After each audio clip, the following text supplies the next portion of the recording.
Bonjour à tous, on se retrouve sur la plus grosse vidéo de ma chaîne YouTube. C'est littéralement une formation offerte que je vais vous proposer, ok?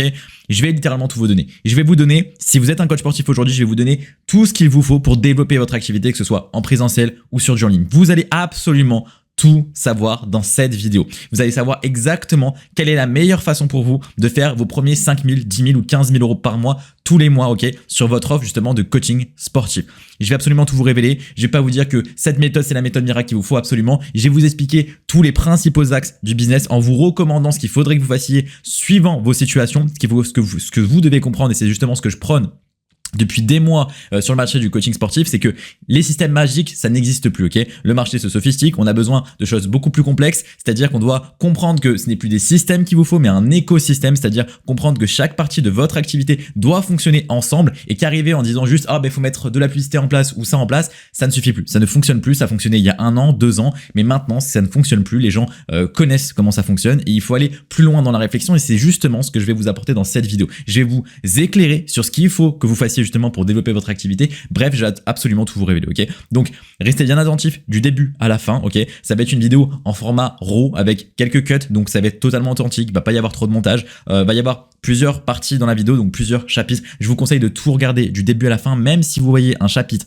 qui vous semble que vous pensez que vous connaissez, etc. Je vous recommande vraiment de tout regarder du début à la fin parce que comme je vous l'ai expliqué, ça fonctionne comme un écosystème et donc dans un écosystème, si vous loupez une partie ou en tout cas que vous la faites mal tout simplement, le reste ne fonctionnera pas, ok? Donc regardez tout du début à la fin, restez concentrés, vous aurez tous les documents qu'il vous faut à disposition dans la description. Bref, on commence directement de suite, ok? Ok, donc première étape, vous allez devoir nicher votre offre, c'est la première étape la plus importante et je vais vous expliquer pourquoi on doit le faire et comment on va le faire. Donc très simplement, pourquoi on doit le faire? Parce que premièrement, ce que vous voulez faire en tant que coach sportif, c'est vendre un résultat, ok? Vous voulez vendre un résultat à la personne. Elle veut acheter, qu'est-ce qu'elle va obtenir, ok? Donc généralement, ça va être des offres sur 3 à 6 mois, voire 1 an et généralement des offres aussi à étiquette, donc à peu près à 1 000 euros minimum.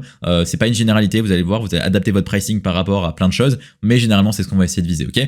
Donc je vous expliquerai le pourquoi, du comment plus tard, etc. Pour l'instant, on se concentre là-dessus. Donc premièrement, voilà, on veut vendre un résultat, donc pour vendre un résultat, vous êtes d'accord avec moi qu'on doit se nicher parce qu'on ne peut pas vendre un résultat à tout le monde, enfin c'est pas possible, ok? Pour vendre un résultat, on doit avoir un chemin bien précis, que vous allez devoir travailler un très bon produit pour un type de personne spécifique, et donc pour ça justement, il faut donc nicher justement le type de personne que vous allez viser. De ce type de personnes-là, justement, vous allez prendre des informations sur ces personnes-là pour comprendre leurs problématiques, etc., et créer le meilleur produit pour ces personnes-là pour qu'elles aient le résultat le plus rapidement possible. Parce qu'évidemment, c'est bien de vouloir vendre, de vouloir faire votre argent, mais il faut évidemment que vous délivrez, des résultats à vos clients et c'est quand même le plus important, ok? Donc, définir sa niche. Pourquoi se nicher? Permet de mieux cibler et d'attirer des clients plus qualifiés, ok? Augmente la clarté de votre message et impact de vos offres, ok? Et facilite la vente en répondant à une douleur spécifique.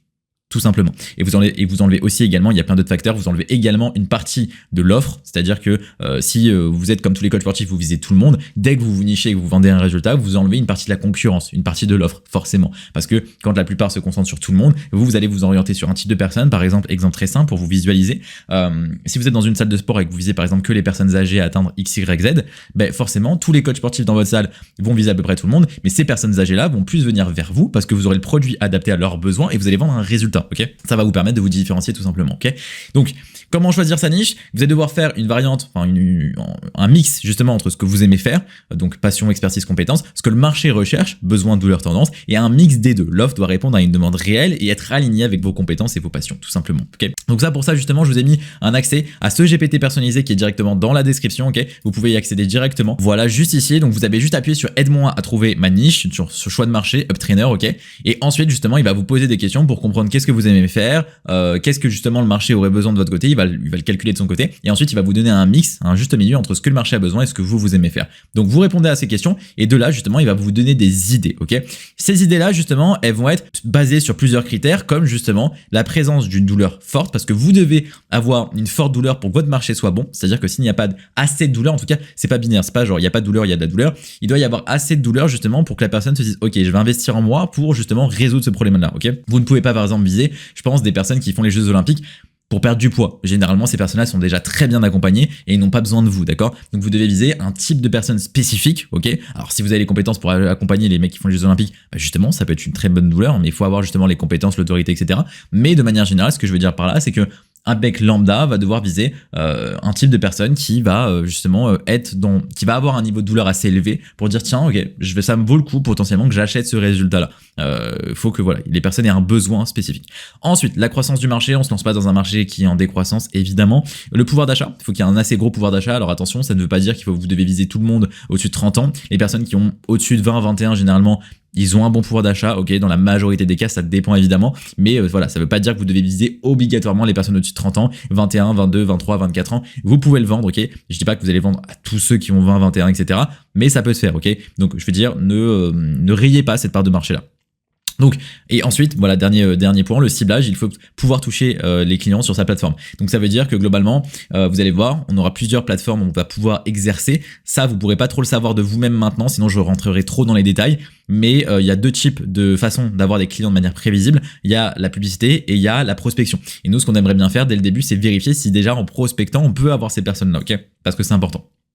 Donc voilà, ça justement, faites confiance au bot entre guillemets parce que je vais pas pouvoir donner. Là, il faut que je vous donne des feedbacks. Malheureusement, ce n'est pas une vidéo interactive. Je ne peux pas vous donner, je peux pas me démultiplier et vous donner une réponse directement maintenant. Vous pouvez m'envoyer des messages sur Instagram si vous le souhaitez et je pourrais essayer de vous répondre. Mais globalement, voilà, le ciblage, essayez de faire en sorte de voir si ces personnes-là sont présentes, par exemple sur Instagram, etc., sur LinkedIn, etc., Okay. Donc ensuite, pour l'étape 2, vous devez trouver du coup le bon équilibre dans la spécificité justement parce que comme on l'a vu, il faut être spécifique, ok. Donc spécifique, qui va du coup induire directement sur le ciblage parce que si vous n'êtes pas assez spécifique, vous risquez d'être noyé dans la masse et si vous êtes trop niché justement, vous risquez de ne pas avoir assez de clients. Donc il faut trouver un bon équilibre entre tout ça et donc voilà, faire une variance, un équilibre voilà justement entre la spécificité, la taille du marché et l'accessibilité. Donc ça justement, je vous laisserai faire avec le bot. Normalement, le GPT va s'occuper de ça, mais encore une fois, c'est une IA, c'est pas infaillible et généralement toujours l'humain derrière, c'est toujours mieux. Mais comme voilà, je ne peux pas me démultiplier et vous donner des réponses si c'est good ou pas de votre côté. Et ensuite, étape 3, tester rapidement son marché parce que voilà, on peut pas avoir une certitude absolue de ce que vous faites. La viabilité d'un marché se valide uniquement par l'action. Vous devez le comprendre, c'est super important. Action immédiate, construire une offre rapidement et tester avec des prospects et éviter de perdre du temps. Ne cherchez pas à créer le programme parfait, ok. On veut quelque chose de qualitatif, mais vous voulez vite tester le marché pour voir s'il y a de la douleur, si les personnes répondent, si tout est bon finalement. Parce que si vous passez du temps sur quelque chose ou que vous ne pouvez même pas le vendre, c'est-à-dire que vous ne pouvez même pas trouver de prospects, de personnes potentiellement intéressées, que vous vous rendez compte qu'il n'y a pas assez de douleur sur votre marché, vous allez juste perdre du temps. Donc mettez-vous quelque chose dans la tête, c'est super important d'être dans l'action et de vouloir passer à l'action très rapidement, ok. Ok, donc maintenant que vous avez identifié sur quel marché vous voulez vous orienter, donc évidemment c'est valable pour du présentiel, pour du en ligne, même si je pense que la majorité d'entre vous vont chercher pour développer votre activité en ligne, hein, c'est un peu là, 90-95% de la demande, c'est ça. Pour ceux qui sont sur du présentiel, c'est exactement la même chose, juste identifier évidemment les personnes, enfin un marché type, mais qui est quand même présent dans votre salle de sport ou autour de chez vous, parce que si vous commencez à viser 1% des personnes dans votre salle de sport, évidemment que c'est pas efficient, mais bon, ça normalement c'est de l'adaptation par rapport aux données que je vous ai données, ça fait partie de la taille de marché, du ciblage, etc., etc. Bref, en présentiel ou en ligne, tous les principes sont les mêmes, c'est juste à réadapter. Et je vous invite à d'ailleurs aller voir mon autre vidéo sur ma chaîne YouTube qui parle pour le présentiel directement. Au moins, ça vous permettra, avec la fusion de cette formation et de cette vidéo-là, d'adapter. Mais je vais rester concentré sur du en ligne pendant cette vidéo, mais sachez que c'est adaptable et c'est la même chose, d'accord ? Je ferai des fois des petites comparaisons pour vous aider si vous êtes dans ce cas-là. Mais bref, maintenant pour ce qui est de l'avatar client, ce qui est d'ailleurs la deuxième étape la plus importante. Vous avez votre choix de marché, vous savez vers qui vous voulez vous orienter, vous savez à qui vous allez parler et entre guillemets qu'est-ce que vous allez leur proposer de manière générale. On va spécifier ça par la suite, ne vous inquiétez pas. Maintenant, on doit bosser sur ce qui s'appelle l'avatar client. L'avatar client, c'est la chose la plus importante dans votre activité. C'est ce qui va faire que votre activité ne fonctionne ou ne fonctionne pas. L'avatar client, c'est quoi? Alors je sais, vous avez certainement déjà entendu ce terme, sauf que vous connaissez, entre guillemets, ce que c'est de nom, mais vous ne savez pas ce que c'est factuellement. Et ça, je le sais parce que j'ai parlé avec plus de 300 coachs sportifs, il n'y en avait aucun qui savait ce que c'était un vrai avatar client d'ailleurs. D'accord? Donc un vrai avatar client, c'est quoi? Un vrai avatar client, c'est savoir précisément, avoir le plus de données possible et savoir précisément qui est la personne à qui vous vous adressez. Et ça, c'est pas juste savoir, oh, bah, c'est une personne. Non, non. C'est avoir 3, 4, 5, 6, 7 pages de Google Doc, ok, de documents sur cette personne-là, même plus. Plus vous en avez, mieux c'est. Donc, ses douleurs, les fausses solutions qu'elle a déjà essayées, quels sont les échecs qu'elle a eu, ok, les victoires qu'elle a eues, quels sont ses objectifs, quel type de marketing elle aime, quel type de message de prospection elle reçoit, sur quel réseau social elle est, quel contenu elle consomme. Vous devez absolument tout savoir. Tout ce que vous pouvez savoir, vous devez le savoir, d'accord? Donc, comment on fait, justement, pour dresser cet avatar? C'est pas juste en demandant à ChatGPT, parce que ChatGPT, bah, il en sait rien. Enfin, il en sait un petit peu, mais pas grand-chose. Le meilleur moyen d'avoir des données là-dessus, c'est directement d'aller confronter ces personnes-là. Donc, de là, vous allez justement, moi ce que je conseille, c'est soit d'aller sur des forums, d'accord, des forums, des réseaux sociaux, un peu partout où vous pouvez les trouver. Mais la meilleure solution, ça reste de contacter ces personnes-là, de trouver ces personnes-là autour de vous, en faisant du bouche-oreille ou alors directement en allant les voir sur les réseaux sociaux et de discuter avec elles, ok? Donc, justement, l'idée, c'est qu'une fois que vous avez trouvé ces personnes-là, donc voilà, vous pouvez les prospecter entre guillemets en faisant un court message très impactant entre guillemets pour qu'ils vous répondent. Et une fois qu'ils vous ont répondu, bah, vous leur expliquez un peu le truc. Bon là, je vous laisserai un peu innover justement pour trouver ces personnes-là. Généralement, ça se fait autour de vous, c'est assez simple. Sinon, vous allez voir sur des forums. Bref, vous devez rencontrer ces personnes-là. Ok, il y a plusieurs façons. Parler avec l'IA est votre ami. Je vais pas pouvoir détailler chaque sujet, sinon la vidéo va durer 4-5 heures. Ok, ça va pas être possible.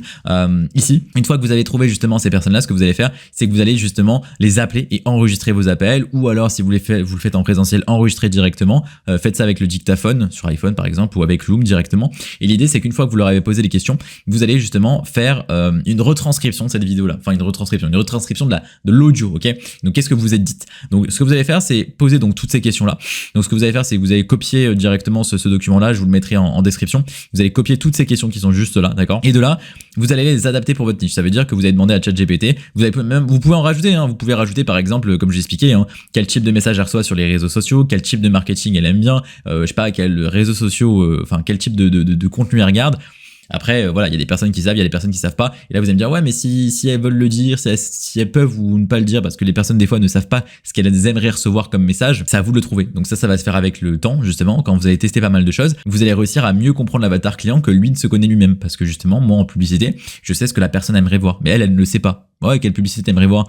Bah, je sais pas, et vous allez trouver justement en testant. Donc c'est aussi votre job en fait d'en apprendre plus sur la personne, c'est-à-dire que plus vous allez travailler sur votre niche, plus vous allez comprendre à qui vous adresser, d'accord?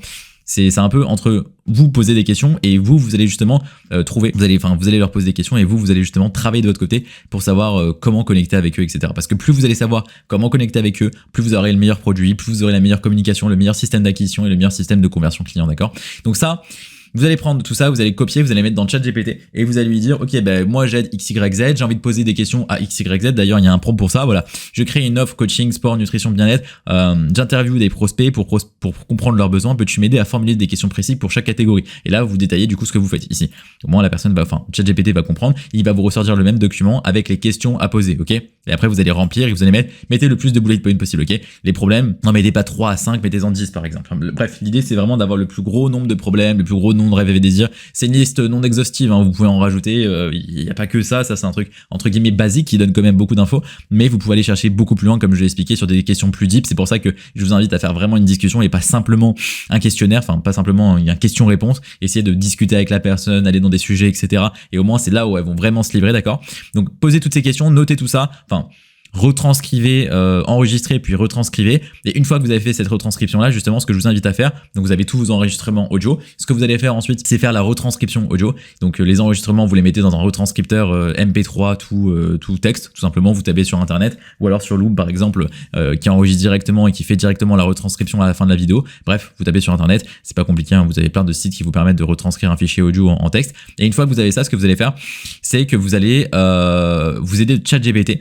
Donc voilà, vous allez lui donner en fait toutes les transcriptions et analyses que vous avez fait et vous allez lui demander en gros globalement par rapport à tout ce que vous lui donnez de remplir entre guillemets à votre place ce document là. Moi ce que je vous invite à faire très simplement, c'est pas qu'il fasse un one shot parce que s'il fait un one shot ça va pas être très précis. Vous allez lui demander par rapport à toutes les transcriptions, donc vous lui collez les 5, 6, 7 transcriptions que vous avez eues de discussion, vous lui collez tout ça et vous lui dites on va bosser sur justement sur le document que je t'ai envoyé et on va faire point par point. Tu lui dis, tu ne m'écris pas tout, on va faire point par point et on va travailler. Et vous travaillez avec lui. Donc ça va être de votre expérience à vous, de ce que lui va vous sortir par rapport à ce qu'il a eu des transcriptions. Et voilà, c'est une réflexion générale. Donc vous allez faire point par point et vous allez avoir normalement à la fin l'avatar le plus complet possible, en tout cas à votre échelle et le plus rapidement possible, ok? Donc là, l'idée c'est que ça se fasse, ça en 2-3 jours maximum, c'est fait, d'accord? Donc vous faites tout ça et à la fin du coup ça va vous donner une fiche avatar client toute prête, c'est-à-dire ça tout rempli, ok, avec les meilleurs normalement les meilleures données à chaque fois. Et à partir de là, ce que vous allez faire, c'est que vous allez télécharger justement ce fiche avatar client là en PDF, d'accord? Donc vous allez faire fichier ici, télécharger en PDF. Donc évidemment qu'il y a pas tout le texte à côté, vous mettez juste votre fiche avatar client, vous faites télécharger en PDF, ok? Et une fois que ça c'est fait, ce que vous allez faire, c'est que vous allez directement aller créer un chat GPT personnalisé, d'accord? Donc on va aller sur chat GPT. De là vous allez en haut à droite droite sur votre profil, vous allez dans mes GPT, vous allez faire créer un GPT et ensuite vous allez justement coller cette phrase. Tu es mon avatar client idéal, je t'ai mis à disposition un PDF qui te résume ton but, enfin qui te résume, excuse-moi. Ton but est d'incarner mon client idéal et de répondre à mes questions comme si tu étais lui, d'accord? Donc vous mettez ça, vous copiez ça, vous faites ça, vous allez faire coller ici dans poser une question, vous allez pas l'envoyer tout de suite, vous allez dans configurer en premier. Et ici vous allez faire du coup charger les fichiers et vous allez mettre votre PDF. Ou alors à la limite ce que vous pouvez faire, vous pouvez mettre la phrase ici et vous pouvez glisser votre PDF ici. Ok, c'est la même chose. Donc vous pouvez glisser le PDF directement là. Donc vous téléchargez le PDF, vous le glissez directement là, vous faites envoyer et du coup il va prendre le PDF que vous venez de lui envoyer et il va incarner la personne. Ok, enfin incarner le GPT. Le nom, vous mettez du coup le nom que vous avez mis sur votre avatar client. Normalement vous mettez un nom là-haut. Ouais, vous nommez votre avatar par exemple Georges. Vous mettez Georges GPT et vous créez le GPT. Et à partir de là, ça va vous créer un GPT personnalisé, d'accord? Donc très simplement, par exemple ici, moi je peux avoir un GPT personnalisé, je sais pas, qui s'appelle ici, voilà, Julien par exemple. Ben, Julien, c'est mon GPT personnalisé. Et ici je peux discuter avec lui, sauf que lui il va incarner les 7 personnes avec qui j'ai parlé et donc où j'ai eu mes retranscriptions audio. Et du coup lui va incarner directement ces personnes-là. Et donc de là, vous aurez, quand vous discuterez avec lui au niveau des créations de contenu, au niveau de la création de votre offre, etc., vous aurez les meilleures sources de données possibles, forcément. Puisque cette personne, du coup, incarne toutes les fausses solutions, toutes les douleurs qu'elle a déjà pu engendrer, etc. Enfin, tout ce que vous lui avez donné comme données finalement, d'accord? Donc voilà, ça c'est pour justement la partie avoir un GPT ultra personnalisé, avoir l'avatar client le plus complet possible. Et ce que vous devez comprendre, c'est que par la suite, et je vous le dis ici, et je vais vous le redire, tout est question d'avatar client. Tout ce que vous allez voir par la suite est question d'avatar client. Votre offre, c'est par rapport à votre avatar client. L'offre se base sur l'avatar client. Votre création de contenu se base sur l'avatar client. Votre système d'acquisition se base sur l'avatar client. Plus vous connaissez l'avatar client, plus tout le reste va être simple, ok? Tout le principe d'un écosystème, comme je l'ai expliqué, c'est de faire tout fonctionner en synergie. Et une fois que vous comprenez que tout fonctionne en synergie, vous n'aurez plus aucune problématique pour développer votre activité. Donc ça, c'est good pour l'avatar client. Maintenant, on passe directement à l'offre. Ok, donc là, vous avez votre choix de marché, vous avez votre avatar client qui est fait, vous avez votre chat GPT personnalisé qui représente votre avatar client. Maintenant, ce qu'il faut justement, c'est créer votre offre, ok? Comment on crée une bonne offre en 2025? Parce que c'est la chose la plus importante en réalité. Quand tout le monde essaye d'avoir une acquisition client, etc., etc. Alors c'est bien d'avoir une acquisition client, mais comme vous l'avez vu, de toute façon, on va le voir, l'acquisition client dépend de votre avatar client, et vu que personne n'a un bon avatar client, personne n'a une bonne acquisition client, personne n'a également une bonne offre, mais l'offre, c'est ce qui va faire que vous êtes unique sur le marché. Parce que si votre offre n'a pas de valeur unique, n'a pas quelque chose qui fait que vous plutôt qu'un autre, pourquoi les gens iraient vers vous? Et ça ne fonctionne pas. C'est-à-dire que si votre offre ne peut pas, entre guillemets, se vendre comme des petits pains, vous n'arriverez pas à la vendre. C'est ultra primordial de travailler bien votre offre et d'avoir vraiment une offre unique sur votre marché. Donc pour ça, on fait comment? Vous avez ce document encore une fois qui est disponible directement dans la description de la vidéo.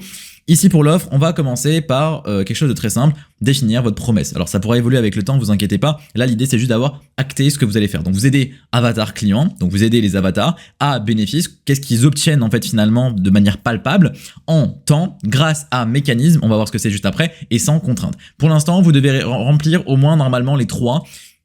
Il faut que vous ayez une idée au moins des 3, ou en tout cas à la fin de cette vidéo que vous sachiez quoi remplir, et après à la fin justement l'idée c'est que vous ayez tout ça. Alors vous inquiétez pas, ça c'est juste histoire de clarifier, c'est-à-dire que moi quand je bosse avec mes clients j'aime bien avoir quelque chose qui clarifie qui ils aident, en combien de temps, grâce à quoi, sans voilà des contraintes générales, etc. Mais c'est pas ça qui va faire que vous ayez vendre. Là pour le coup c'est juste synthétiser votre offre finalement, mais normalement vous avez déjà au moins ces 3 premiers généralement, et si c'est pas le cas ça va venir, ou en tout cas vous avez au moins les 2 premiers, ok? Donc mécanisme unique, très simplement.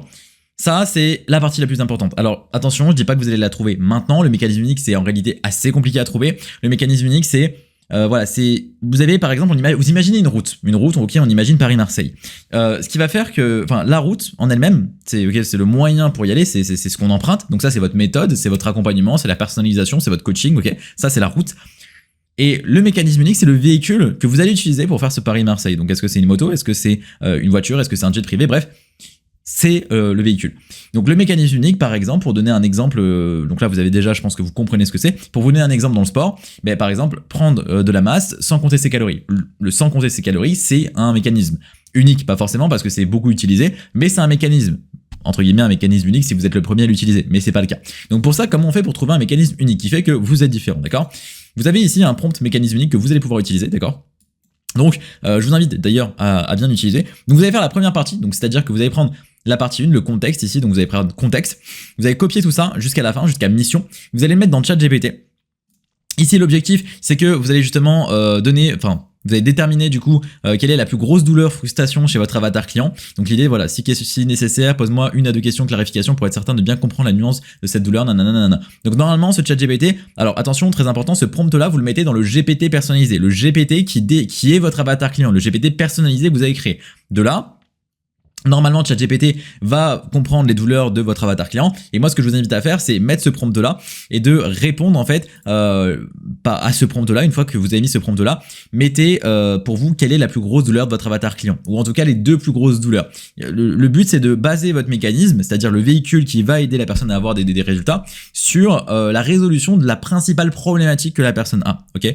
Donc ici, vous mettez un mécanisme sur la plus grosse douleur, et une fois que vous lui avez donné le contexte de quelle est la douleur, etc., vous mettez la deuxième partie, qui là, il va vous donner justement des idées de mécanismes. Alors le but, c'est qu'il va vous en donner 1, 2, 3, etc.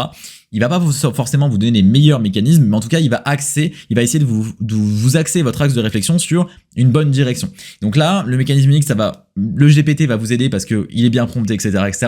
Mais avec le temps, vous allez voir, ça va surtout venir de votre imagination, c'est-à-dire de réfléchir un peu tous les jours à qu'est-ce qui pourrait faire que, tiens, j'ai quelque chose qui me différencie. Ça va peut-être pas forcément venir la première journée, ni la deuxième journée, ni au bout d'une semaine, peut-être au bout de 2 semaines, peut-être au bout d'un mois, 2 mois. L'idée, c'est que ça vienne quand même le plus rapidement possible. C'est pas forcément facile à trouver, ok. Mais l'idée, c'est que que vous trouviez, en tout cas, le mécanisme unique le plus rapidement possible. Vous aurez pas besoin pour passer de ça, on va voir, on n'en a pas besoin pour passer à la suite, mais votre mécanisme unique va certainement des fois influencer sur le reste. Donc voilà. Mais bref, ce que je veux que vous fassiez, c'est vraiment travailler là-dessus, mettez pause, revenez peut-être dans 2-3 jours sur la vidéo, mais en tout cas, travaillez sur le mécanisme unique parce que c'est vraiment ça qui va vraiment vous aider à être différenciant. C'est l'étape numéro 1. Une bonne offre, c'est un mécanisme unique, une réponse à toutes les objections, on va le voir, c'est la deuxième partie, quelque chose qui fait que votre offre est parfaite aux yeux de la personne, aux yeux de l'avatar client. Et troisièmement, troisième point, j'ai d'ailleurs fait une vidéo sur YouTube sur l'offre unique qui récapitule tout ça. Troisièmement, c'est la valeur perçue qui doit être beaucoup plus haute, que la valeur réelle de l'offre, ok. Donc, mécanisme unique. Ensuite, objections. Les objections de votre avatar client. Donc ici, ce que vous allez devoir faire, c'est définir les 20 plus grosses objections de votre avatar client. Alors je sais que vous l'avez fait dans le truc avatar client, mais c'était vite fait, entre guillemets, c'était un premier jet. Là, vous allez vraiment devoir bosser. Là, on va devoir bosser profondément sur toutes les objections de votre avatar client. Qu'est-ce qui pourrait l'empêcher de commencer avec vous? Et là, je veux que vous travaillez vraiment en profondeur. C'est-à-dire que c'est pas juste se dire, bah tiens, les objections, c'est... Non. Là, vous devez vraiment aller profondément parce que c'est typiquement les objections. Donc, le mécanisme unique, c'est ce qui va faire que vous ayez des résultats, évidemment. Mais c'est les objections, comme je l'expliquais, parce qu'il n'y a que 2 piliers. Mécanisme unique, objection, valeur perçue. Donc, objection, c'est ce qui va faire littéralement que vous allez avoir une bonne offre. Vous devez identifier qu'est-ce qui pourrait empêcher la personne de commencer avec vous. Et si vous identifiez précisément ça, ce besoin-là, bah, automatiquement, vous allez pouvoir trouver des solutions concrètes. C'est la suite d'ailleurs, c'est dans Pack qu'on va faire ça, Pack et accès. Et si ces solutions concrètes sont bonnes, là, l'offre, en tout cas, pour la personne va être parfaite. Donc, objection.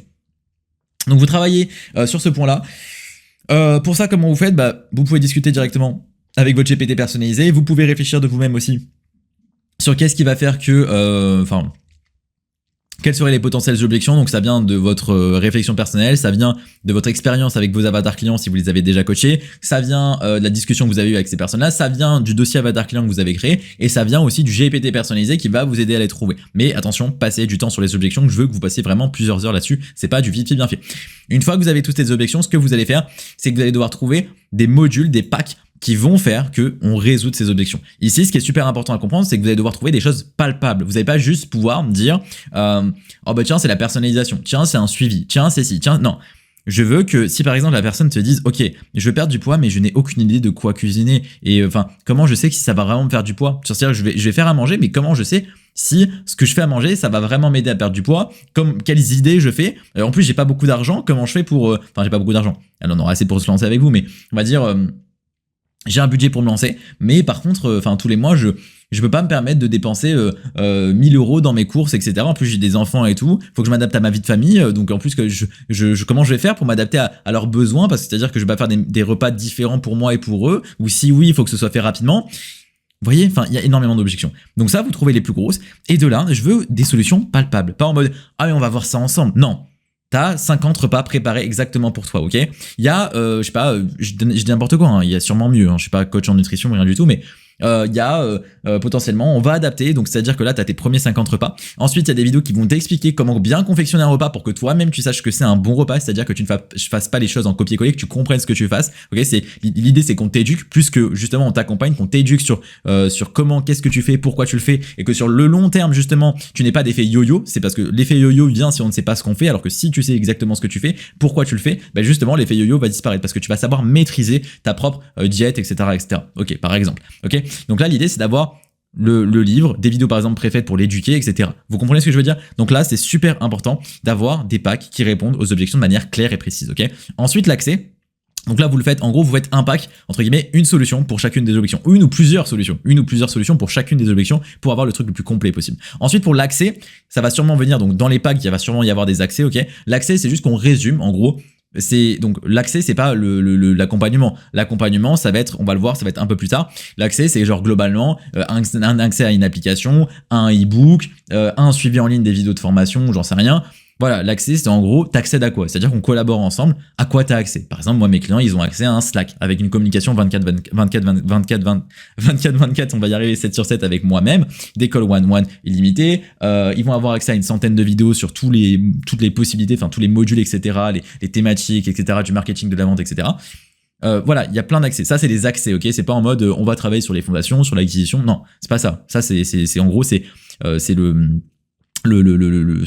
la thématique, c'est la théorie, ça. Là, ce qu'on veut, c'est en gros, ok, je commence, j'accède à quoi, ok? Je pense que c'est plutôt clair. Maintenant, la valeur perçue. Là, vous avez donc des objections, les packs, donc globalement, vous avez votre offre, finalement. Parce que, normalement, les packs sont censés répondre littéralement aux objections. C'est-à-dire que, voilà, normalement, on a quand même, logiquement, les packs sont censés combler les objections, donc forcément, dans tous les packs, vous avez la réponse, enfin, vous avez votre accompagnement de manière globale, ok? Vous pouvez d'ailleurs rajouter, et on peut le faire, vous pouvez rajouter, ouais, non, en fait, ça vaut même pas forcément le coup. Hein. Ce que je vous conseille de faire, alors je m'explique, peut-être que dans vos packs, il y a quelque chose, enfin, dans les objections, il manque quelque chose, on imagine, j'en sais rien. Vous faites quelque chose en perte de poids, mais vous n'avez pas parlé du fait que voilà, il y a un programme spécialisé dans la marche ou j'en sais rien. Mais c'est pas une objection, mais en gros, c'est quelque chose que vous ajoutez. L'idée, c'est que pour ce prompt de valeur perçue, il faut que le GPT, en gros, quand on va l'exécuter, il ait conscience de tout ce que vous proposez. Normalement, tout ce que vous proposez, c'est dans pack. Si c'est pas le cas, rajoutez ces informations-là pour qu'il ait ces infos. Ok, vous comprenez ce que je veux dire? Voilà, normalement, c'est compréhensible. Voilà. Normalement, le pack résume tout ce que vous faites, c'est-à-dire votre offre de manière générale, parce qu'il répond aux objections et c'est normalement la synthèse de votre offre. Mais si c'est pas le cas, rajoutez justement toutes les informations qu'il faut pour que le GPT, en tout cas dans la conversation, il y ait tout de listé sur qu'est-ce que vous apportez précisément, en quoi vous l'aidez, etc., etc., quel résultat la personne va avoir. Ok ? Donc là, vous avez un prompt pour la valeur perçue. Ce qu'il faut savoir du coup, c'est que la valeur perçue, il faut évidemment l'exécuter, ce prompt-là, dans la même discussion où vous avez tout fait jusqu'à maintenant, ok? Donc vous allez faire contexte, ok? Donc contexte jusqu'à la fin. Donc tac, tac, tac, tac, tac, et voilà. Vous copiez tout ça, ok? Je peux même enlever ça. Vous copiez tout ce qu'il y a ici, donc toute la page, et vous lui mettez. Et normalement, il va justement définir quelle est la valeur perçue de votre offre. Donc ça reste une IA, ok, ça reste, c'est pas infaillible, mais globalement, on a essayé de faire en sorte qu'il donne quand même une valeur perçue assez correcte, normalement cohérente, adaptée au marché, pas quelque chose de sorti de nulle part. Donc normalement, c'est plutôt good. Alors l'idée de la valeur perçue, c'est quoi? C'est que vous vendiez quelque chose, par exemple, si vous la vendez à 1000 €, il faut que la valeur perçue de votre offre soit à 2000 € minimum. Entre 2 et 3, plus c'est bien, mais globalement, il faut que la personne se dise ça vaut tant et que le prix soit divisé par 2. On veut au moins ça. On veut minimum ça sur ce genre d'offre. Au moins, justement, ça va être plus facilement vendable parce que, ok, vous avez quelque chose d'unique vous avez le mécanisme unique qui vous rend unique sur votre marché. Vous avez une réponse à chacune des objections qui pourraient empêcher la personne de commencer avec vous. Donc là, l'offre est littéralement parfaite pour la personne. Et ensuite, vous avez justement cette valeur perçue qui est beaucoup plus haute comparée à la valeur réelle, ok? Donc voilà, pas besoin de s'éterniser, vous avez compris. Ensuite, garantie, quelle garantie vous lui offrez? Donc est-ce que je t'accompagne jusqu'à que tu aies les résultats, un mois de plus, garantie de remboursement, etc. Je vous laisserai juger. Vous pouvez encore une fois travailler avec le GPT. Les proof, quelles sont vos preuves sociales? Par exemple, vos réussites personnelles, qu'est-ce que vous avez déjà accompli, combien de personnes vous avez aidé, etc., etc. L'urgence, ça c'est un peu moins le cas pour vous, c'est-à-dire l'urgence, je vous conseille pas forcément d'en mettre, ça sera un peu plus tard, dans des périodes de Black Friday par exemple, etc. Les bonus, vous pouvez ajouter des bonus, par exemple la personne quand elle s'inscrit, elle a un goodies offert, une corde à sauter, au début, c'est pas la priorité, mais sur le long terme, vous pouvez y penser, ok? Ensuite, articulation, pilier 1, pilier 2, pilier 3. Ce que je veux, c'est que vous mettiez littéralement un nom à chaque pilier, et ces noms-là, ça va être un mot, ok? À peu près, normalement, à peu près un mot. Et vous allez devoir avoir un pilier de démarrage, ok? un pilier de transformation et un pilier de finalisation. C'est-à-dire que, en gros, le pilier 1, c'est la base de votre activité, enfin la base de votre activité, la base de sa transformation. En fait, ce qu'il faut que vous compreniez, c'est que l'articulation, c'est en gros, c'est votre offre, mais c'est factuellement le meilleur moyen pour la personne d'atteindre ses résultats, d'accord? Donc de ce fait-là, en fait, elle va avoir donc un pilier qui va être donc le démarrage. Par quoi elle devrait commencer? C'est-à-dire que c'est limite un tuto. Ok, tu veux lancer ton activité, moi c'est fondation, acquisition, conversion. Fondation, on fait les fondations de ton activité, acquisition de l'acquisition de prospects, conversion, on convertit ses prospects en clients. Ok, pour quelqu'un qui veut perdre du poids, c'est quoi la base? La base de la base, ok? Vous définissez un mot, donc c'est le pilier de démarrage. Ensuite, de cette base-là, on va la transformer. Pilier 2, on transforme. Et ensuite, de cette transformation-là, on va la finaliser pour que justement que ça perdure sur le long terme, etc. On convertisse par exemple ses prospects en clients, etc. Ok. Donc là, vous mettez à chaque fois 3 bullet points qui vont expliquer ce pilier-là. Donc par exemple, je sais pas moi, pilier 1, on va voir le choix de marché, l'avatar client, l'offre, ok? Et même la delivery, si on peut rajouter un 4e bullet point. Le pilier 2, ça va être tout ce qui va être sur l'acquisition client, moi. Donc là, ça va être globalement le système.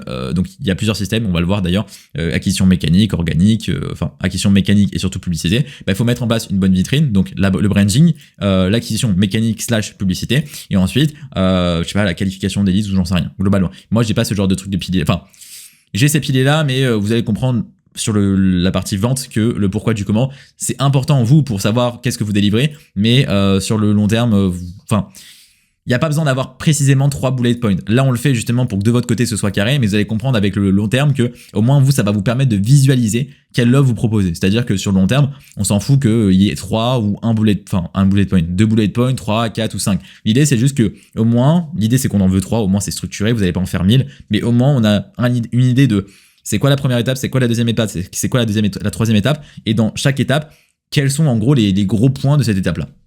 C'est ce qu'on veut finalement, d'accord? Et ensuite, donc, accès ressources, vous pouvez la remettre une dernière fois. Donc, c'est les accès, vous les copiez-coller. Et au moins, là, littéralement, le but, c'est que dans l'articulation, vous ayez toute votre offre. C'est-à-dire que moi, si par exemple, je suis un inconnu, je lis ça. Bon, évidemment, vous allez devoir m'expliquer un peu plus en détail, mais si je lis ça, je comprends ce que vous faites, je comprends votre mécanisme unique, je comprends tout, d'accord? C'est vraiment l'idée, d'accord? Donc voilà, donc c'est tout pour l'offre. Et maintenant qu'on a cette offre-là, on va pouvoir passer donc directement à la suite. On va passer donc maintenant sur toute la partie acquisition client. On va voir que l'acquisition client, donc c'est pas juste l'acquisition client, c'est-à-dire on va pas juste voir comment acquérir des clients. On va poser les bases, on va voir qu'est-ce qui est important de gérer, etc., etc. Donc on se trouve du coup directement pour la suite. Ok, donc maintenant la suite, ça va être quoi? Ça va être de comprendre comment fonctionne l'acquisition. Quels sont les 2 moyens pour vous d'avoir des clients? Les 2 moyens, ils sont simples. On va pas passer par des schémas complexes, etc. C'est soit l'acquisition mécanique, soit l'acquisition publicitaire, ok? Vous n'en avez que 2 prévisibles, c'est-à-dire mécanique, ça va être prospection, donc envoyer des messages en échange d'avoir des appels, et l'autre, ça va être dépenser de l'argent pour avoir justement des appels. Les 2 sont super bien, c'est juste qu'il y a des avantages et des inconvénients. J'ai déjà fait des vidéos là-dessus, vous pouvez aller les voir plus précisément, on va pas trop rentrer dans les détails. Ce que vous devez comprendre, c'est que la publicité, c'est de la prospection plus complexe. Il y en a qui vont vous faire croire, oui, vous voyez des publicités. En ce moment, c'est la mode. Toutes les agences vous font facturer entre 5 et 15 000 euros pour la publicité. C'est des textes copiés-collés avec des textes à trop, etc. Ça fonctionne pas, la publicité c'est bien plus complexe que ça fonctionne pour un Gugus sur 50 000 et ils le mettent en avant dans leur publicité, mais globalement, ce qu'il faut comprendre c'est que la publicité, ceux qui vous diront l'inverse, c'est faux, c'est juste de la prospection plus compliquée. C'est pas plus compliqué que ça, c'est prospection plus compliquée. Donc si vous n'arrivez pas à faire de la prospection, vous n'arriverez pas à faire de la publicité. À part si vous êtes accompagné, mais dans ce cas-là, si vous êtes accompagné sur la prospection, vous y arriverez aussi, et ça demande beaucoup moins d'efforts, beaucoup moins d'argent aussi, vous allez le voir. Donc je vais expliquer les 2 dans cette formation gratuite, ok? On va parler des 2, mais juste je veux que vous compreniez, c'est pas magique, c'est pas juste vous dépensez et vous avez de l'argent, surtout que ça devient de plus en plus compliqué d'être rentable en Facebook Ads, vous devez le comprendre, ok? Donc, publicité, même s'il y en a qui vont vous dire arrête de prospecter, je sais, nanana, tu perds ton temps, blablabla. Non, c'est pas aussi simple que ça, ok? C'est pas juste... non, ok? Donc, là, on va voir la partie mécanique et ensuite, on va voir la partie payante, ok? Même si normalement, ça ne vous concerne pas, je vais vous expliquer les grandes lignes de la partie payante. Là, on va surtout se concentrer sur la partie mécanique parce que c'est à 1000% ça qu'il vous faut si vous voulez faire entre 5 et 15 000 euros par mois. Si vous voulez aller plus haut, à 1000% qu'il faut faire de la publicité, d'accord? Même ça entre 5 et 10 000, vous allez peut-être être aux alentours des 10 000 avec cette stratégie-là. Si vous voulez les faire plus, évidemment qu'il vous faut une stratégie de publicité. Mais au début, tant que vous ne faites pas ce cash flow là, cette trésorerie là tous les mois, ça ne sert à rien de faire de la pub parce que vous allez perdre votre argent, parce que vous aurez aucune sécurité à côté. L'idée justement, c'est que vous puissiez développer votre activité de manière saine, ok? Et de manière saine, ça veut dire avoir justement ce système mécanique qui vous ramène de la trésorerie tous les mois et utiliser cette trésorerie potentiellement pour vous former, tester la pub, etc. Faire d'autres choses. Mais à aucun moment, vous devez vous dire « Ah bah tiens, j'ai 5 000 euros sur le compte, je vais payer quelqu'un 3 000 euros, et encore, normalement, c'est beaucoup plus. Ok, j'ai 10 000 euros sur mon compte, je vais payer un gars 5 000 balles maintenant, et avec tout l'argent, bah, on va investir en pub et ça va forcément être rentable. » Non, pas forcément. Parce que la plupart des cas, comme je l'ai expliqué, c'est de la publicité en copier-coller, c'est des textes copier-coller, alors que la publicité, c'est bien plus complexe que ça. Ok ? Voilà. Donc maintenant, on va aller dans les détails et plus tard vous comprendrez pourquoi la publicité c'est juste de la prospection plus compliquée. Parce que finalement c'est les mêmes règles, c'est juste qu'il y a beaucoup plus de variables, il y a beaucoup plus de complexité, de plein de points qui sont globalement pareils, mais avec plus, comme j'expliquais, de variables qui vont faire que oui ou non ça fonctionne. La prospection, il n'y a pas 1 milliard de choses qui vont faire que ça fonctionne. La publicité, il y en a beaucoup plus. Ok, il y a le ciblage, les publics, enfin oui, il y a qui on s'adresse, le budget, il y a énormément de choses. Ok. Donc pour la prospection, très simplement. Donc pour le système mécanique, parce que c'est la base ici, on va voir comment fonctionne le système mécanique, mais avant de parler de ce système mécanique, vous devez comprendre quelque chose, c'est que ce système mécanique, il repose sur un gros pilier. Il repose que le système mécanique ne peut pas fonctionner sans le contenu organique. Ok. Donc là, ce qu'on va voir, c'est l'organique. Et l'organique, c'est quoi? L'organique, c'est la création de contenu. Et vous devez comprendre quelque chose, c'est que en 2025, et ça va de plus en plus être le cas, si vous voulez faire de l'argent sur Internet et que vous ne voulez pas de créer de contenu, je vais vous dire quelque chose, c'est que la formation en ligne, le coaching en ligne n'est pas fait pour vous, tout simplement, d'accord ? Ce qu'il faut comprendre, c'est que littéralement, comment dire, la création de contenu intervient, oui, dans le système mécanique, et je vais vous expliquer pourquoi, mais elle intervient aussi dans la publicité. Ah oui, on vous a dit que la publicité, vous n'avez pas besoin de créer de contenu, etc., etc. Factuellement, oui. Hein. Enfin, si, vous avez créé du contenu pour faire les pubs. Donc, c'est une création de contenu plus, c'est encore plus compliqué. Mais en plus de ça, plus les années passent, et plus les personnes ont besoin d'être plus confiants, de savoir avec qui elles vont s'engager. Cette vidéo, c'est de la création de contenu. Et ça a pour but de vous montrer que je suis en capacité de vous aider. Et si vous suivez cette vidéo, vous allez avoir des résultats vous-même avant de vous engager avec moi. Et après, vous serez d'autant plus confiant pour commencer avec moi, puisque je vous ai aidé gratuitement. Donc, ce que vous devez comprendre, c'est que peu importe le système que vous allez mettre en place, plus le mécanique que la publicité, effectivement, pour l'instant, mais plus on avance dans le temps, plus la création de contenu devient de plus en plus importante. On a eu une vague où on pouvait vraiment vendre ce qu'on voulait sans création de contenu. Ça devient de moins en moins le cas, parce que les personnes comprennent ce qui se passe, et que les personnes accordent beaucoup moins facilement leur confiance qu'avant. Et pour créer plus de confiance, ça passe pas par des témoignages, nanana, ça passe par... Alors les témoignages, ça en fait partie, mais surtout, la métrique numéro 1, c'est que la personne passe plus de temps avec vous. Et pour qu'elle passe plus de temps avec vous, c'est pas par des appels, c'est par du contenu consommé. Et donc, si vous créez du contenu qualitatif qui va vraiment l'aider, etc., comme je suis en train de le faire, et ben automatiquement, la personne va passer du temps avec vous. Et donc, elle reviendra en appel, déjà convaincue. Elle vous appellera pour vous dire, tiens, on veut bosser ensemble. Ça va sûrement être votre cas si vous regardez cette vidéo. Et ensuite, vous allez collaborer, tout simplement. Donc, comprenez quelque chose, c'est que la création de contenu, c'est le cœur même de votre activité. Donc là, justement, je vous ai expliqué le mécanique, le payant, etc., pour que vous compreniez. Sinon, vous allez tout simplement pas comprendre pourquoi on crée du contenu. Pourquoi je parle de création de contenu, on parle d'acquisition client, pourquoi tu me fais créer du contenu, c'est la raison. Mais vous devez comprendre quelque chose, c'est que oui, pour le mécanique, on va devoir parler de création de contenu, mais pour la publicité, c'est pas indispensable, mais ça devient de plus en plus important. C'est-à-dire que vous allez sûrement bientôt, dans les mois qui vont suivre, quelqu'un qui fait de la création de contenu va sûrement convertir 2 à 3 fois plus que quelqu'un qui fait de la publicité sans création de contenu. Tout simplement, ok ? Donc, objectif de ce module, comprendre pourquoi créer du contenu et son rôle dans le business, ok ? Clarifier les attentes de manière visibilité d'engagement, définir une approche stratégique pour construire son autorité. Donc là, on est sur la partie organique. Organique égale création de contenu, ok ? Le contenu, donc création d'autorité et crédibilité, comme on vient de le dire, ok ? Donc vous devez vous imposer comme une référence dans votre domaine. Ça va vous permettre de gagner en crédibilité, donc attirer des prospects qualifiés et créer une relation de confiance. Là, on va pas parler de stratégie trop complexe, mais avec le temps, vous pourrez justement créer de plus en plus de vidéos YouTube, mettre en avant ces vidéos YouTube. Dans ces vidéos YouTube-là, promouvoir entre guillemets votre partie payante.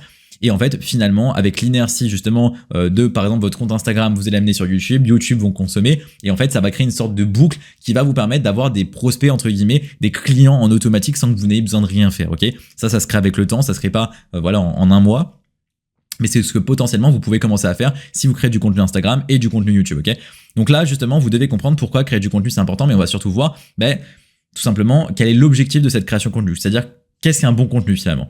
Un contenu, donc, pourquoi ne pas viser des millions de vues ? Vous devez tout simplement, excusez-moi, le but n'est pas de faire des millions de vues, mais de cibler un public précis et capter l'attention de votre avatar client. Donc, pourquoi ne pas viser des millions de vues ? Un contenu niché égale une audience plus engagée. Je fais des vidéos actuellement pour les coachs sportifs, ok ? Si vous êtes un autre coach, ça peut évidemment fonctionner. À quelques détails près, même beaucoup de détails, ça dépend de votre niche finalement. Mais ce que vous devez comprendre, c'est que vous ne devez pas faire forcément beaucoup de vues, vous devez juste avoir les bonnes personnes qui regardent votre vidéo. Par exemple, on prend un exemple. Moi, si déjà cette vidéo-là, on imagine, sur le long terme, on imagine au bout de plusieurs mois, il y a 100 personnes qui l'ont vu en entière. Ok, 100 personnes, c'est littéralement énorme. Ça fait potentiellement, en automatique, sans que je n'ai besoin de rien faire, potentiellement 10 à 20 nouveaux clients. Potentiellement, par exemple.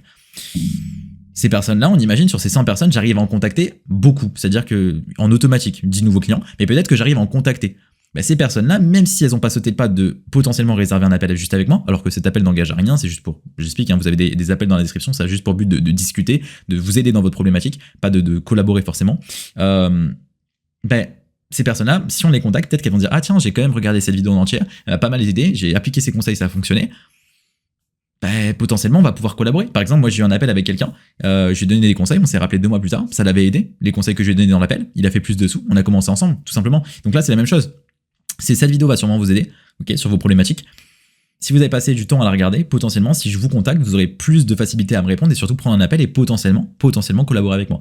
Donc là, c'est le but, et c'est exactement ce que vous voulez mettre en place. Donc, un contenu niché, une audience plus engagée. Si une vidéo fait des milliers ou des millions de vues, c'est souvent parce qu'elle est trop généraliste. Si ma vidéo fait trop de vues, ça veut dire qu'elle est trop généraliste et qu'elle n'est pas bonne. Or, un contenu très spécifique à votre niche attirera moins de monde, mais des prospects ultra qualifiés, d'accord?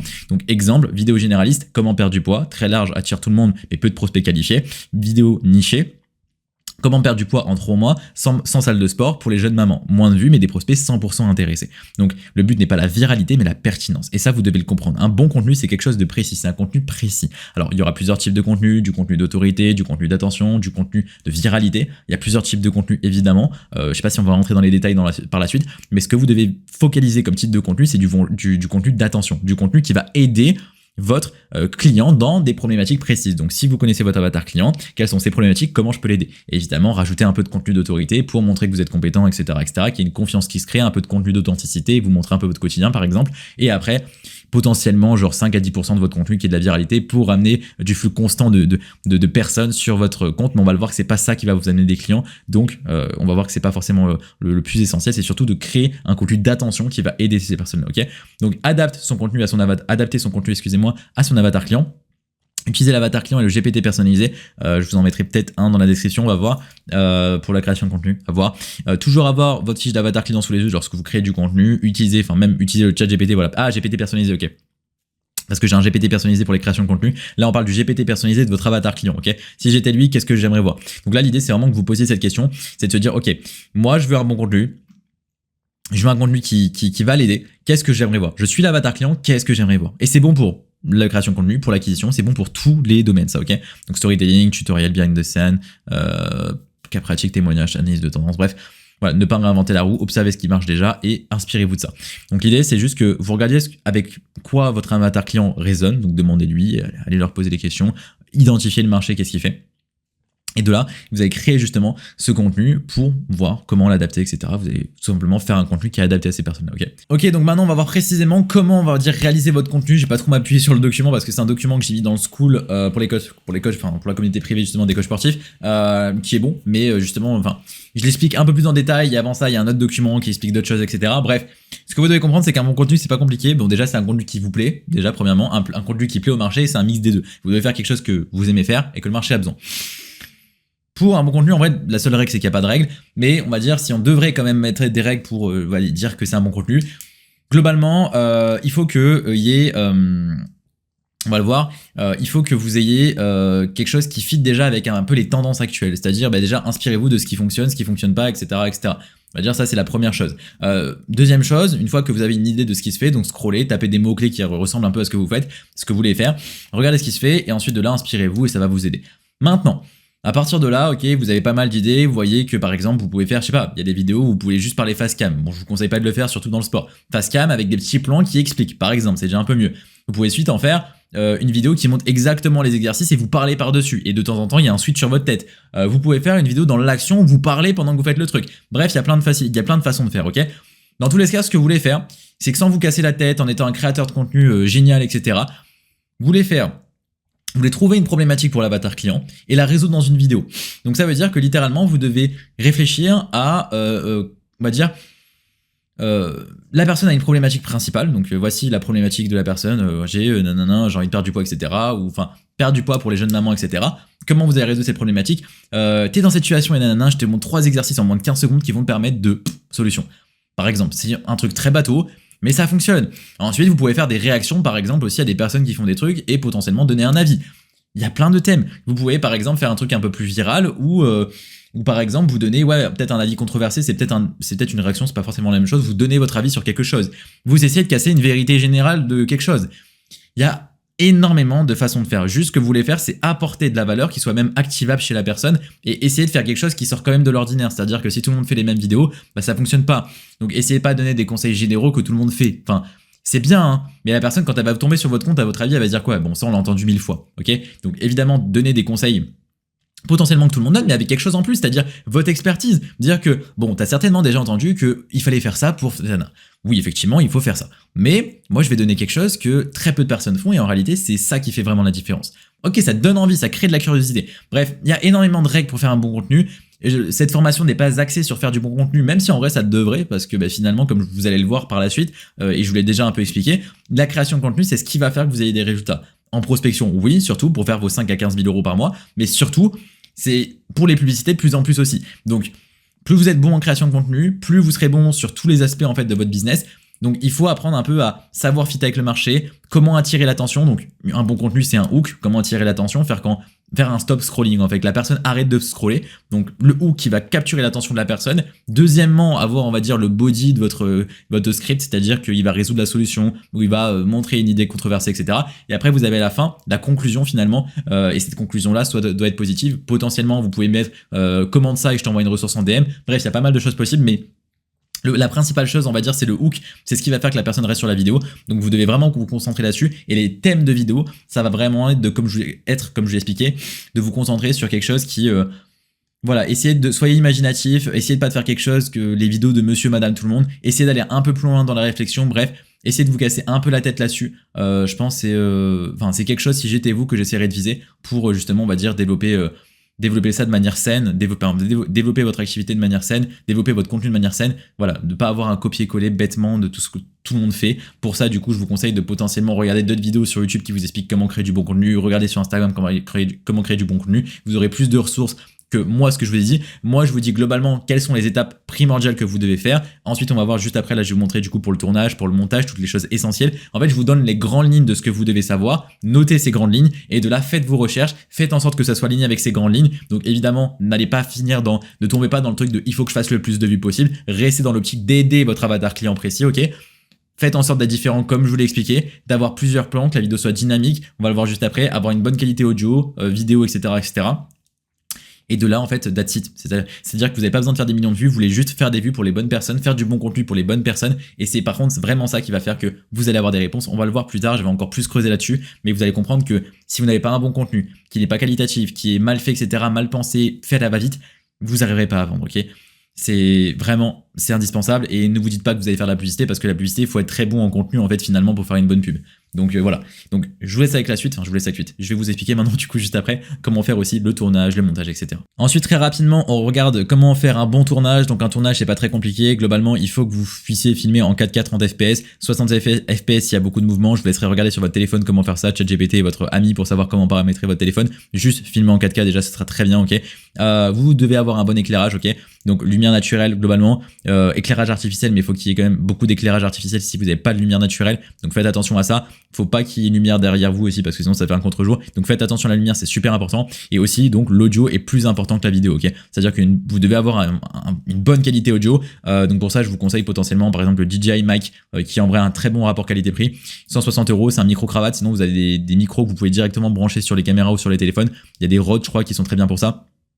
Vous avez le Holy pour 60 €, mais globalement, moi, je vous conseille au moins d'investir dans un DJI Mic qui coûte 160 €. Ça vous permet d'avoir une bonne qualité sonore et c'est ultra essentiel. Vraiment, vous devez comprendre que la qualité audio est ultra essentielle pour justement que votre activité fonctionne convenablement. Donc ça. Donc le tournage en 4K, vous faites attention à la lumière, vous faites attention à l'audio. Et de là, déjà, vous avez un bon tournage, ok, il n'y a pas besoin de plus compliqué. Et ensuite, pour ce qui est du montage, donc très facilement, YouTube est votre ami, je vais pas vous faire un tuto montage dans cette vidéo, ok. Il y a CapCut qui existe, il y a Final Cut Pro, il y a Premiere Pro, moi j'utilise Premiere Pro par exemple. Utilisez un logiciel de montage, regardez un tuto sur un logiciel de montage. Ce que vous devez comprendre, c'est que peu importe le logiciel que vous avez utilisé, vous n'avez pas besoin d'un milliard de trucs pour que ça fonctionne. Vous avez besoin d'une chose, c'est des cuts, ok.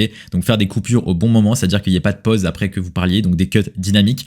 plusieurs plans de scène, donc plusieurs scènes différentes, etc. Donc par exemple, si vous parlez en face cam, bah, vous mettez pendant que vous parlez des scènes de quelqu'un qui illustre ce que vous dites. Par exemple, nanana. Par exemple, je t'explique comment faire un dips, nanana. Ou alors vous parlez directement dans votre salle de sport, ou alors vous montrez le mouvement en salle de sport et vous parlez en voix off avec plusieurs plans qui montrent le mouvement. Vous avez plein de façons de faire. Bref, on veut des cuts rapides, des plans différents, donc deuxième étape. Une musique potentiellement, ça dépend, un bon son.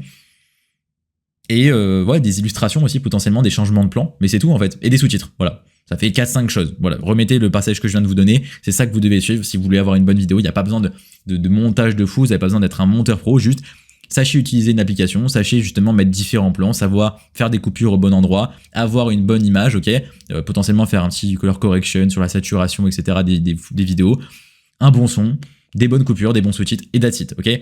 Tout le monde peut le faire, n'importe quel type d'âge, que vous ayez 20 ans, 30 ans, 40 ans, 50 ans, vous pouvez le faire, c'est super simple. Il faut juste se former pour savoir comment faire un montage basique, ok? Mais bon, voilà, c'est un montage basique, mais bon, pas un truc pof. Il faut quand même que ce soit qualitatif, mais ça, tout le monde peut le faire. C'est juste savoir bien utiliser un logiciel de montage, les bases d'un logiciel de montage, tout simplement.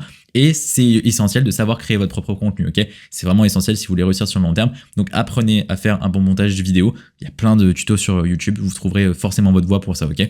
Ok, donc on a vu toute la partie donc organique plus voilà, idée des vidéos, quoi faire comme vidéo, type de vidéo, etc., etc. On a vu également du coup le tournage des vidéos, le montage des vidéos. Je vais vous expliquer, on va dire les gros points, les gros bullet points pour que tout le monde ait quelque chose de raisonnable. Derrière maintenant, ce que vous devez savoir, c'est comment bien présenter votre profil Instagram. On en reparlera un peu plus tard pour qu'il soit optimisé, mais en tout cas sans parler de l'optimisation pour la vente, etc., etc. La bio, etc. On en parlera un peu plus tard. On va parler juste de la photo de profil et ayez quelque chose où on vous voit, ok, qui fait un minimum professionnel. Faites attention à ça. Faites attention d'avoir des stories à une qui parlent à votre audience, à votre type d'avatar client, ok. Donc moi je mets un truc gym par exemple pour montrer voilà je vais à la salle, etc. On va avoir un truc ma mission où je vais vous expliquer globalement, en gros pour qu'est-ce que je fais là en fait finalement. Donner aussi donc parler à votre avatar client. Vous pourrez aller checker mon profil, je vous laisserai checker de comment je m'y prends et ensuite faire un call to action vers une ressource et éducation où justement ici je vous donne plein de tips et conseils, etc. Bref, le but étant de montrer que vous êtes compétent, etc. Que ça doit parler à votre avatar client s'il les regarde. Ensuite vous avez du coup des publications du coup qui sont des reels. Là des reels où je montre un peu mes journées. Donc ça crée l'authenticité du lien. Ensuite des reels où je réponds à des problématiques, où j'aide mon client idéal sur des problématiques spécifiques, ok. Donc là l'idée c'est voilà de poster des reels. Vous devez avoir un feed qui est plutôt correct. Moi si vous êtes coach sportif, je vous invite à mettre des bannières, ok, des couvertures Instagram. Donc c'est-à-dire écrire de quoi ça parle sur votre couverture. Faites quelque chose de plutôt clean. Vous n'avez pas besoin d'être designer, etc. Allez sur Canva, faites quand même quelque chose qui donne envie d'être vu et au moins vous avez une page Instagram qui est clean, qui doit être jolie, ok. Vous pouvez mettre des images esthétiques derrière, vous n'êtes pas obligé de laisser la vidéo. Vous pouvez mettre par exemple une image un peu esthétique à la salle, plus ensuite un texte dessus qui parle de quoi on va parler justement dans la vidéo et justement de là vous aurez un feed Instagram qui est beau, donc ça c'est la priorité, que le feed Instagram soit beau.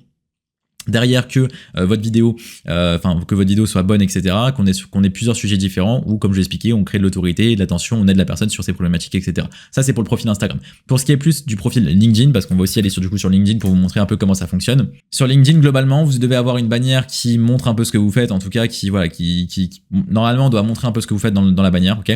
Ensuite avoir une bio qui parle. Donc moi c'est pas ça, c'est-à-dire que on s'en fout, c'est-à-dire que nous on n'utilise pas LinkedIn pour notre système d'acquisition. D'ailleurs ça je l'avais montré pour un tuto, je l'avais mis mais on peut l'enlever. Là, ce que je vous invite à mettre en description, c'est globalement qui vous aidez et pourquoi vous êtes unique. Surtout, montrez votre mécanisme unique dans votre bio et montrez à qui vous adressez, etc., etc. Ok, qui vous aidez, etc. Ensuite, je vous invite à remplir ressources, c'est où? C'est dans ajouter une section à mon profil et vous allez ajouter une section info. Section info et vous allez faire une section info de 600 caractères, ok. Et vous allez expliquer un peu globalement qu'est-ce que vous apportez, en quoi vous êtes différent, voilà globalement quels besoins vous allez combler chez votre client idéal. Vous mettez une section potentiellement avec une vidéo YouTube et un lien vers un coaching offert et surtout vous faites des posts et les posts c'est à peu près le même principe qu'Instagram. C'est donc avoir un bon hook, ok, qui donne envie de scroller sur votre post et de bien le lire. Donc là on va pas faire un tuto copywriting, je vous inviterai à voir des vidéos sur LinkedIn plus détaillées. Et le but comme j'ai expliqué c'est de skipper la partie création de contenu rapidement. Je vous explique les grandes lignes mais voilà je vais pas vous faire une partie tuto sur toutes les créations de contenu sinon ça va être interminable.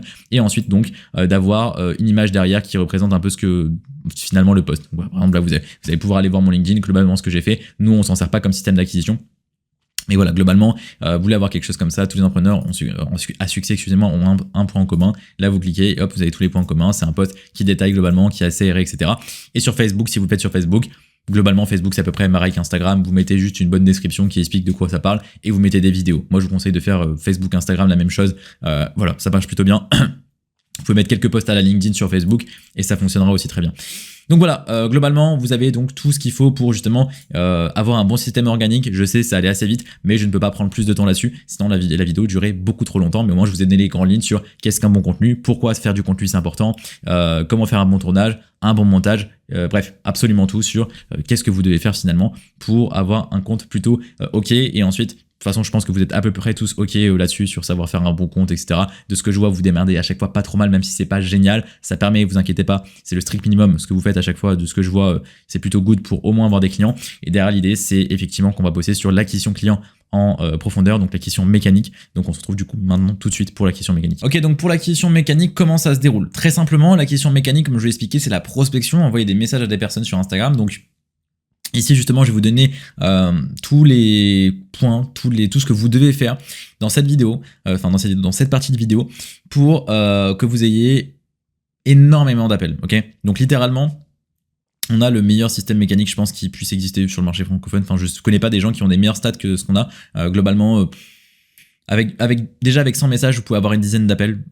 Ça dépend des niches, mais globalement, une dizaine d'appels, ce qui est un très bon taux de conversion en appel pour le nombre de messages envoyés. Donc globalement, comment on fait?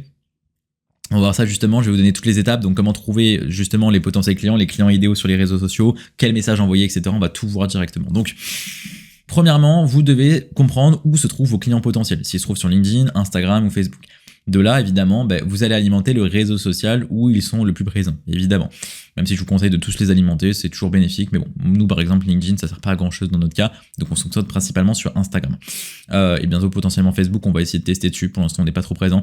Mais voilà, généralement, c'est bien de focus son attention là où ils sont le plus présents et c'est le plus accessible. Donc, généralement, Instagram, si vous voulez, vous aimeriez vous développer sur Instagram parce que là, c'est quand même là où c'est le plus simple, ok? Donc, très simplement, une fois que vous avez la plateforme sur laquelle ils sont, vous allez... moi, la meilleure technique que je trouve, c'est de trouver du contenu qui parle à votre avatar client. Donc, tapez des mots-clés dans la barre de recherche. Donc, par exemple, si c'est des Facebook, des groupes Facebook.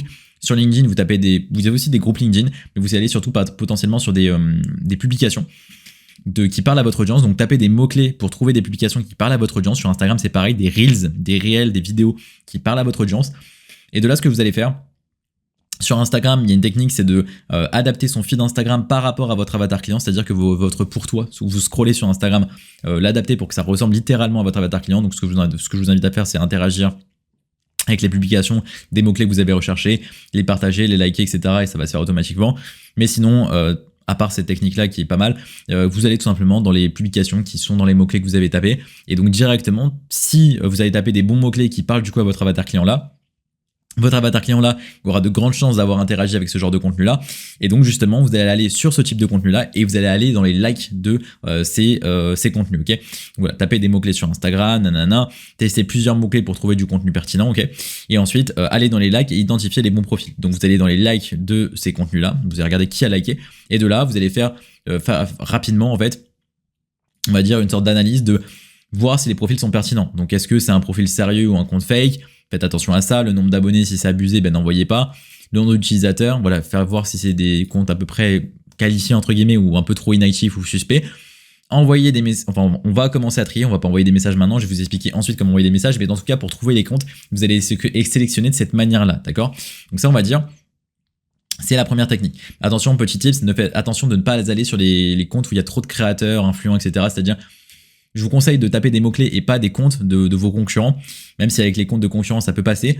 Mais suivant la niche dans laquelle vous êtes, il y a de grandes chances que les personnes se soient déjà fait spam. Parce que si tout le monde va sur le même compte concurrent, au bout d'un moment, tout le monde, la personne reçoit trop de messages tous les jours. Donc l'idée, c'est quand même d'aller, comme je l'ai expliqué, de taper des mots-clés pour tomber sur des concurrents, des personnes connues, moins connues, etc. Et au moins, ça varie beaucoup plus à qui vous envoyez des messages, d'accord?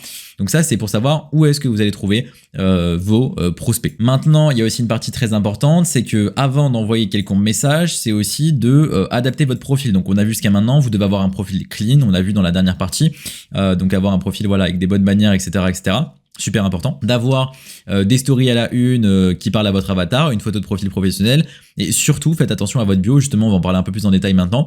Votre bio, ce que vous devez faire, c'est tester plusieurs types de bio. D'ailleurs faites attention à votre nom, mettez votre nom et votre prénom, évitez les trucs coach sportif, nanana, je sais que ça donne envie, mais en fait le problème c'est que quand vous allez envoyer un message à une personne, elle va avoir écrit votre prénom plus coach sportif, nanana. Ça va pas lui donner envie d'ouvrir le message, très honnêtement. Donc faites attention à ça, mais surtout dans votre bio. Suivant la sophistication du marché dans lequel vous êtes, vous voulez avoir une bio qui s'adapte. C'est-à-dire que si la personne reçoit tous les jours des messages par des personnes qui sont des coachs sportifs, qui veulent l'aider, etc., bah peut-être que ça va la saouler d'avoir un message encore par une personne où il y a écrit coach sportif avec la même bio, etc. Donc l'idée, c'est potentiellement avoir une bio un peu plus naturelle, un peu plus authentique, qui vous correspond, et qui est pas dans la démarche de dire « Tiens, je vais t'aider à perdre du poids, nanana, ou à prendre de la masse », et essayer d'avoir quelque chose un peu plus... personnel, vous voyez ce que je veux dire? On comprend ce que vous faites, mais vous devez essayer de vous infiltrer un peu comme si les personnes vous voyaient comme un créateur de contenu et pas forcément comme un vendeur, ok? En fait, si sur votre profil, il y a écrit vendeur en gros, indirectement, ben la personne a beaucoup moins de chances de vous répondre. Donc faites attention à ça, d'accord? Donc ça c'est plus pour la mise à parté, on va dire sur le profil, en tout cas il faut faire attention à ça, d'accord? Donc maintenant pour ce qui est plus de la stratégie d'envoyer des messages, d'avoir des réponses et d'avoir des appels, et je vais vous expliquer très clairement comment ça fonctionne, ok? Donc premièrement ce que vous devez faire, c'est comprendre les KPI de l'envoi de messages sur Instagram. Donc les KPI c'est on va dire les Key Performance Indicators, le nombre de messages que vous avez envoyés, ok?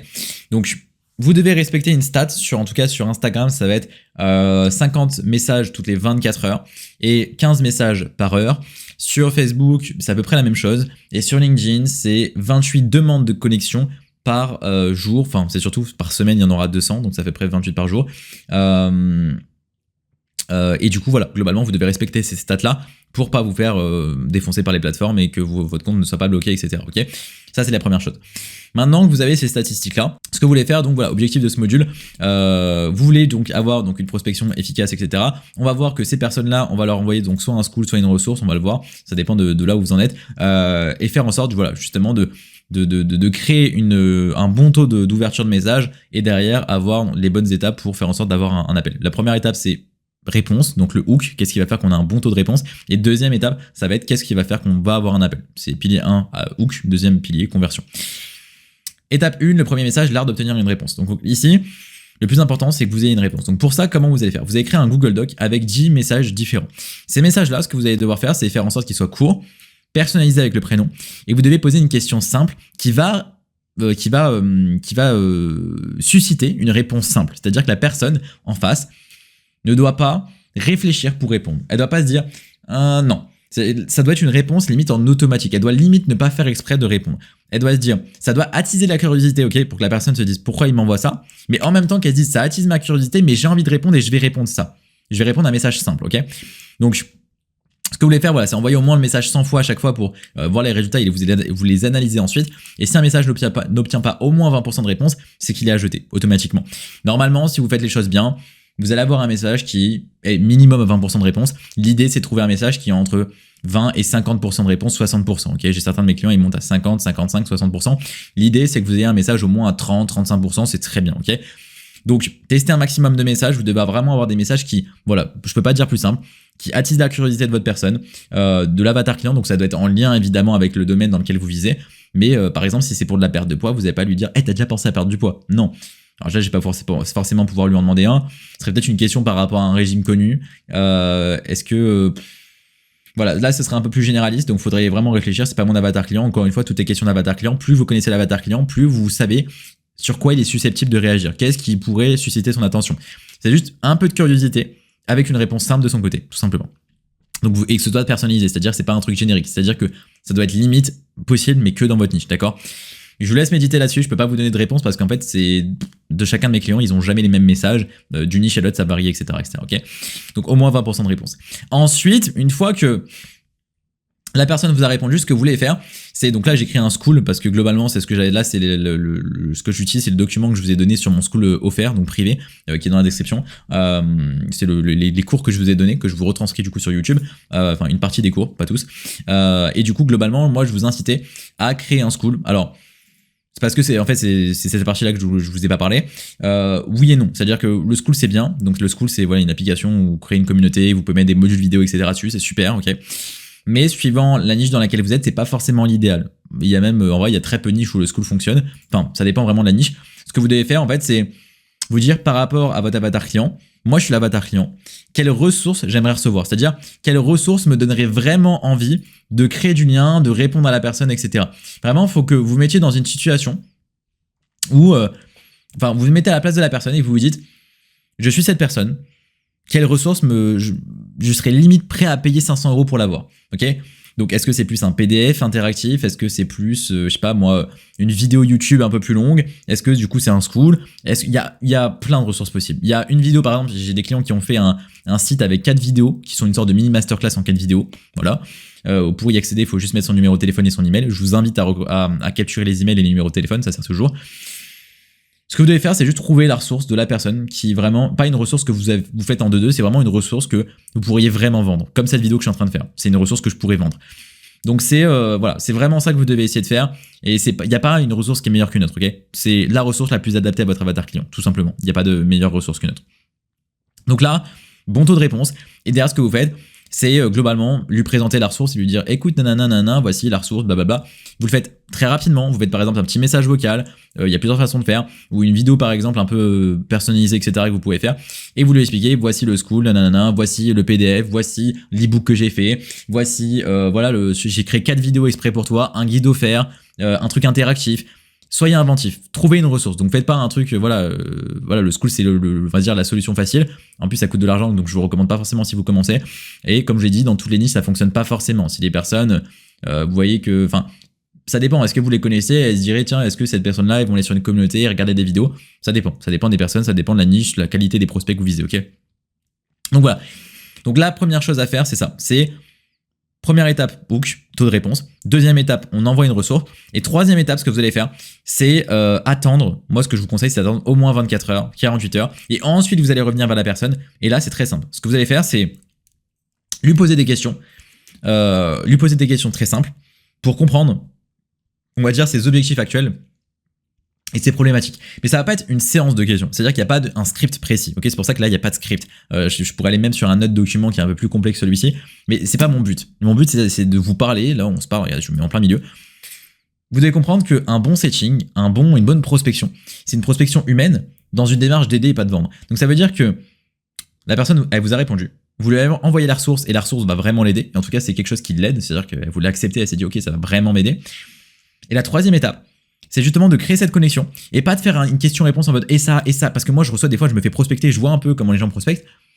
C'est horrible, c'est des questions sur questions sur questions. Vous posez une question, c'est quoi tes objectifs, c'est quoi tes problématiques pour que je t'aide, vous lui dites, vous argumentez, vous faites des messages vocaux, moi je communique par messages vocaux, pour que je t'aide directement sur ton activité, directement là par message privé sur Instagram, ou que je t'envoie des ressources complémentaires, et là elle vous dit, et de là, vous allez l'aider. Elle va vous donner ses problématiques, ses objectifs, vous lui dire ah ouais, etc. Et t'as essayé de faire des trucs comme ça, mais là c'est pas des questions en mode ah est-ce que tu penses que je pourrais t'aider? Non, c'est en mode c'est une question pour encore plus t'aider. Vous voyez ce que je veux dire? C'est vraiment vous devez switch votre mental et pas être en mode je vais la booker en appel. Vous devez vous dire je vais l'aider, je veux qu'elle réussisse. Et de ce fait là, si automatiquement vous êtes dans cette démarche là, la personne elle va jamais vous ghoster. C'est-à-dire que qui ne répondrait plus à une personne qui lui envoie une ressource qui vaut de l'or, qui l'aide déjà en personnalisé en DM, sur faire une aide personnalisée, aucune personne censée ne répondrait plus. Donc déjà, vous aurez 100% des personnes avec qui vous parlez, qui vont continuer de vous parler. Donc ça, c'est ce que vous voulez faire. C'est créer cette connexion. Et une fois que vous avez créé cette connexion, alors ça ne doit pas être en 1000 messages, ça peut se faire très rapidement, ça peut être fait en 2-3 messages, sous messages vocaux, etc. Faites pas des groupes AV. Une fois que vous avez créé cette connexion, là, vous pouvez proposer un appel. Vous créez de l'urgence. Exceptionnellement, là, jusqu'à, mettez 2-3 jours, par exemple, on est lundi, jusqu'à mardi, jusqu'à mercredi, jeudi, dernier délai, on propose des coachings offerts dans le but de vous aider sur vos problématiques, etc. Nanana. Ou alors, vous appelez ça comme vous voulez. Et le but de cet appel, c'est encore plus de t'aider. Et là, booking d'appel. Et on passera du coup aux prochaines étapes. Je vais vous expliquer un peu comment se passent les grosses étapes d'un booking d'appel. Et that's it. Alors, évidemment, là, il y a ce que je vous dis, ce que vous allez comprendre et ce que vous allez faire. Ça va sûrement être très différent. Je le vois avec mes clients. Mais déjà, si vous avez un taux de réponse à 30%, que vous envoyez une bonne ressource, une très bonne ressource, et que derrière, vous essayez vraiment d'aider les personnes par message privé, et que vous avez vraiment des compétences, et que vous créez de l'urgence vers un appel, ces 4 étapes-là, il n'y a aucun monde où vous n'avez pas minimum, je dirais allez, sur 30 messages, au moins un call. Ok? Allez, 50 messages, au moins un call. Ce qui fait 50 messages par jour, ça fait un call par jour. Dans le pire des scénarios, si vous faites très mal les choses. Maintenant, je sais ce que vous vous dites.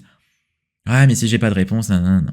Écoutez bien ce que je vais vous dire, on va pas passer par 4 chemins, on va même aller sur un autre document exclusivement, je vous donne l'accès à ce document, vraiment on va dire, on va en parler très rapidement, je vais pas rentrer dans les détails, c'est une vidéo qui dure 40 minutes sur mon accompagnement, et je vais vous expliquer, c'est une ressource, voilà, on va aller très rapidement dessus, et je vais vous dire précisément toutes les étapes précises que vous allez devoir suivre pour avoir des réponses, pour avoir des appels, et vous allez avoir, c'est-à-dire que, ah mais j'ai pas d'appel, les gens me ghostent, etc. Je vais avoir une réponse à chacune de ces questions-là, d'accord? Donc, je vous montre dès maintenant. Donc, ce document, il est juste là, ok?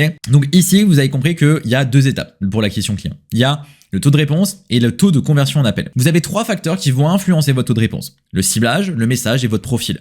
Est-ce que vous adressez aux bonnes personnes? Est-ce que vous envoyez des messages aux bonnes personnes par rapport au contenu sur lequel vous êtes allé les piocher, ok? Donc ça, c'est important. Le message, est-ce que votre premier message est bon? Et donc voilà, il ne faut pas qu'il soit trop pushy, il ne faut pas qu'il fasse trop réfléchir la personne. Bref, je vous laisserai réfléchir, mettre en pause, etc. si vous voulez dire. Ok, je vous donne l'accès. Ensuite, enfin, je vous donne pas l'accès, mais vous pouvez mettre pause. Votre profil, est-ce que votre profil est bon? Est-ce que votre contenu est bon? Est-ce que votre bio lui parle? Est-ce que vos stories sont bonnes? Plus votre profil est qualitatif, plus vous aurez des réponses et plus vous aurez moins de ghosting et surtout plus d'appels. Parce que même si vous avez des réponses, vous pouvez vous faire ghoster si votre profil n'est pas bon. Parce que la personne peut vous répondre sans voir votre profil, et après elle va voir votre profil, elle va voir que c'est nul, et elle va pas vous répondre. Donc, c'est pour ça que je l'ai dit au début, et c'est pour ça que vous pouvez pas faire les étonner. La création de contenu est de plus en plus important, que ce soit pour la publicité ou la prospection. Parce qu'avant, c'était possible d'avoir des appels sans forcément grosse création de contenu. Si maintenant, vous avez une création de contenu qui n'est pas vraiment bonne, qui n'est pas vraiment établie, c'est-à-dire pas qualitative, etc., vous allez avoir des problèmes de ghosting, ou des personnes qui ne vous répondent pas, ou des personnes qui n'acceptent pas un appel. Peut-être qu'elles vont vous répondre, mais au bout d'un moment, elles vont pas prendre l'appel parce que votre contenu n'est pas assez bon. Ou alors, elles vont vous ghoster à un moment donné. Ou alors, elles vont tout simplement pas répondre à votre premier message. Je vais pas aller plus loin, je vous laisserai réfléchir là-dessus, ok? Maintenant, une fois que les personnes vous ont répondu, il y a plusieurs facteurs, il y a de nombreux facteurs qui influencent sur le taux de conversion en appel. Déjà, premièrement, il y a les 3 facteurs du taux de réponse. Ciblage, message, profil. Ensuite, il y a la valeur que vous donnez offerte, ok, la ressource gratuite que vous offrez, PDF, vidéo, voilà, on a vu tout ce qu'il y avait à faire, school, ce que vous voulez, la valeur. Peut-être que la valeur offerte n'est pas assez bonne. L'autorité et la preuve sociale. Peut-être que elles se disent, c'est quoi ce clampin? Peut-être parce que vos vidéos sont pas assez qualitatives, encore une fois, parce qu'elles se disent, ok, mais peut-être que le mec est bon, mais ces vidéos, en tout cas, on dirait le mec qui vient de commencer hier sur les réseaux, par exemple. Peut-être que elle se dit, ouais, mais ces conseils, ils sont bateaux. J'ai déjà vu ça ailleurs, ça me voilà. L'autorité, ce que vous donnez dans vos vidéos, la qualité des informations que vous donnez à travers vos réels, votre chaîne YouTube, si par exemple vous les mettez en description, sur votre bio Instagram par exemple, vous pouvez mettre votre chaîne YouTube, c'est ce que je fais, qui est normalement directement dédié à cette vidéo, et donc ça crée de l'autorité. Ensuite, le professionnalisme et l'esthétique globale, c'est-à-dire que voilà, votre image de marque, l'harmonie de vos visuels, la cohérence des messages, donc ça veut dire que est-ce qu'il y a des bonnes couvertures Instagram, est-ce que voilà, ça te donne envie est-ce que c'est beau? Est-ce que, voilà, la cohérence dans les messages que vous faites? Bref. Ensuite, l'expérience client en DM. Donc, l'expérience client, ce serait un peu, voilà, la qualité des échanges, la fluidité, la réactivité, ni spammer, ni c'est trop longtemps. Voilà, c'est un peu comment est de l'interaction. Est-ce que c'est fluide? Est-ce que vous prenez du temps à répondre? Est-ce que vous êtes trop, justement, vous spammez trop? C'est un peu, voilà, est-ce que vous faites des messages vocaux, vous parlez bien, etc. Est-ce que vous faites ça à la va-vite? Ça va se sentir. Ensuite, la création d'urgence et la valeur de l'appel. Donc, pourquoi prendre un appel maintenant? Montrer clairement les bénéfices pour le prospect. Donc, c'est-à-dire que la personne doit créer l'urgence pour qu'elle prenne l'appel. Les principes premiers de la vente. Donc là, on va pas rentrer trop dans les détails là-dessus, mais globalement, vous devez comprendre que c'est un peu les 5 étapes. Je vous le donne ici en douce, mais c'est en fait c'est là où j'appuie le plus avec mes clients. C'est que vous avez 5 étapes pour avoir une bonne vente. C'est comprendre que la personne elle est soit unaware, ok, pas consciente qu'elle a un problème. Problem aware, elle est soit consciente qu'il y a un problème. Solution aware, elle est au courant de la solution pour ce problème. Product aware, elle est au courant du produit qui résout la solution au problème. Ou most aware. Vous avez 5 étapes. Elle est forcément dans une de ces étapes-là. Donc, souvent, elle est soit problem aware, soit solution aware, soit unaware. Elle sait pas ce que c'est. Donc, si elle est unaware, vous devez lui faire prendre conscience de son problème. Donc là, c'est plus compliqué.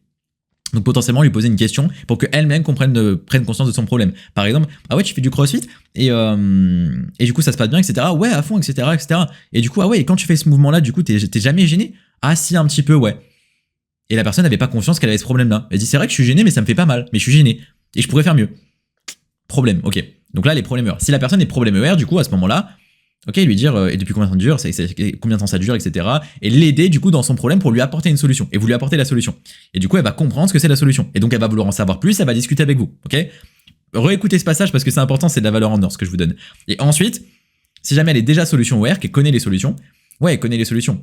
Mais peut-être qu'elle connaît pas toute la solution, elle connaît une partie de la solution. Et surtout, peut-être que, comment dire, elle connaît la solution, mais si elle connaît vraiment la solution, enfin, généralement, dans votre domaine, elle connaîtra pas forcément toute la solution, elle connaît peut-être une partie de la solution. Ce que vous devez faire, vous, c'est lui confirmer déjà ce qu'elle a entendu, donc lui confirmer que c'est vraiment ça la solution, mais lui rajouter des trucs qui vont faire que vous aussi, vous connaissez très bien la solution et même mieux qu'elle. Et là, elle va se dire, il connaît pas mal, ça m'intéresse de lui parler. Ok, ce sera dans ces 3 catégories-là. Vous pouvez réécouter, elle sera soit unaware, elle n'est pas consciente qu'elle a un problème, ni connaît la solution, du coup forcément si elle connaît pas le problème, soit elle est au courant qu'elle a un problème mais elle connaît pas la solution, soit là, elle est au courant de la solution et elle n'a pas la suite. Donc votre but, c'est de l'élever en niveau de conscience pour qu'elle prenne conscience du problème et ensuite de la solution, etc. Et une fois qu'elle a conscience, entre guillemets, de la solution, que vous lui avez donné une partie de la solution en message privé, vous créez l'urgence vers un appel. Et dans cet appel-là, votre but, c'est encore de lui donner une grosse partie de la solution. Et à ce moment-là, si la partie de la solution lui convient et qu'elle se dit, ok, potentiellement tu peux être la bonne personne pour moi, on en parlera un peu plus tard, ça dans la partie closing. Si la personne confirme que vous pouvez être la solution, à ce moment-là, vous parlez du produit, ok? Enfin, d'abord vous confirmez si elle est qualifiée, et ensuite si elle est qualifiée, vous parlez du produit, et ensuite vous pouvez potentiellement passer en collaboration si elle passe en most aware, en mode vous êtes la bonne personne, etc. ok. Donc là, voilà, vous avez globalement tout ce qu'il faut, il y a tout. Vous allez comprendre, enfin, tous les points sur lesquels vous devez appuyer. Vous avez 3 points ici qui influencent le taux de réponse, et tous ces points-là qui influencent le taux de conversion en appel, ok? Donc là, vous avez par exemple les KPI à suivre, le nombre de messages envoyés, donc voilà, vous devez dire combien de messages vous envoyez, etc. Savoir combien, alors attendez, c'est pas là. Voilà, c'est ici, pardon, excusez-moi. Tac. Donc, pourquoi les KPI sont mauvais, cause possibilité. Donc, par exemple, le taux de réponse trop faible, mauvais ciblage, message peu. Voilà. En fait, c'est logique. Voilà, ghosting après un premier message, manque d'intérêt réel, mauvaise transition, voilà, c'était trop brusque, etc. Peut-être que le profil est pas bon, le ciblage n'est pas bon. C'est que de la bonne logique, ok? J'ai pas besoin de vous le montrer. C'est que de la bonne logique. Alors, je pourrais vous le montrer, ok, on pourrait descendre un peu plus, mais bon, on va pas abuser non plus. Globalement, là, c'est une ressource que je donne dans mon accompagnement, où on travaille ensemble là-dessus. C'est que vous devez comprendre que chacune des possibilités que je vous ai données pour avoir des résultats, donc avoir un taux de réponse, avoir une conversion d'appel, je vous les ai tous donnés. Maintenant, il faut réfléchir à qu'est-ce qui va entraîner justement une amélioration de cette métrique-là, tout simplement. Donc voilà, ça c'est sur tout ce qui est prospection. Je vous ai tout donné, réécoutez ce passage s'il le faut, mais je vous ai absolument tout donné. Et du coup, maintenant que vous avez justement compris l'acquisition mécanique, on va faire un rapide point sur l'acquisition payante, et ensuite on va voir toute la partie vers la conversion de l'appel. Ok. Enfin plutôt, je dirais du coup la conversion. Enfin, on l'a déjà converti vers un appel, mais surtout la conversion de cet appel, de ce prospect en client. Ok, donc on se retrouve pour l'acquisition payante, et pour cette partie, je vais vous inviter à rejoindre la communauté privée qui est dans la description, qui est dédiée exclusivement aux coachs sportifs. Si vous n'êtes pas un coach sportif, vous ne serez pas accepté, donc n'essayez pas de rejoindre tout simplement.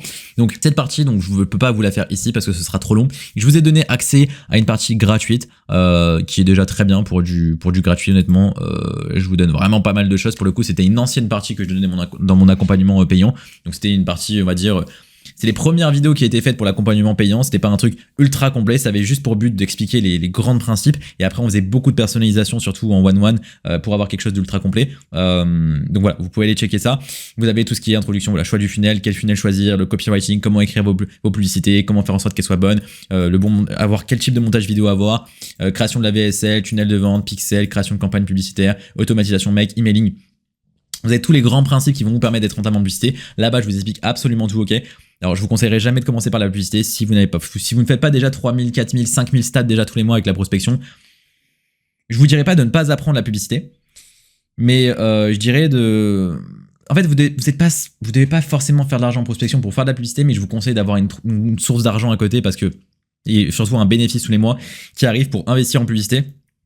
Parce que je trouve que commencer directement dans la publicité, vouloir attendre que c'est ça qui va faire que mon business décolle et dépendre que de ça, je trouve que c'est très suicidaire, mentalement parlant, etc. Je trouve ça très suicidaire, parce que comme je l'ai expliqué, vous allez devoir dépenser beaucoup d'argent en publicité avant d'avoir quelque chose de vraiment rentable qui va vous permettre de vraiment vivre de ça, parce que ça devient de plus en plus cher, c'est de plus en plus compliqué, ok?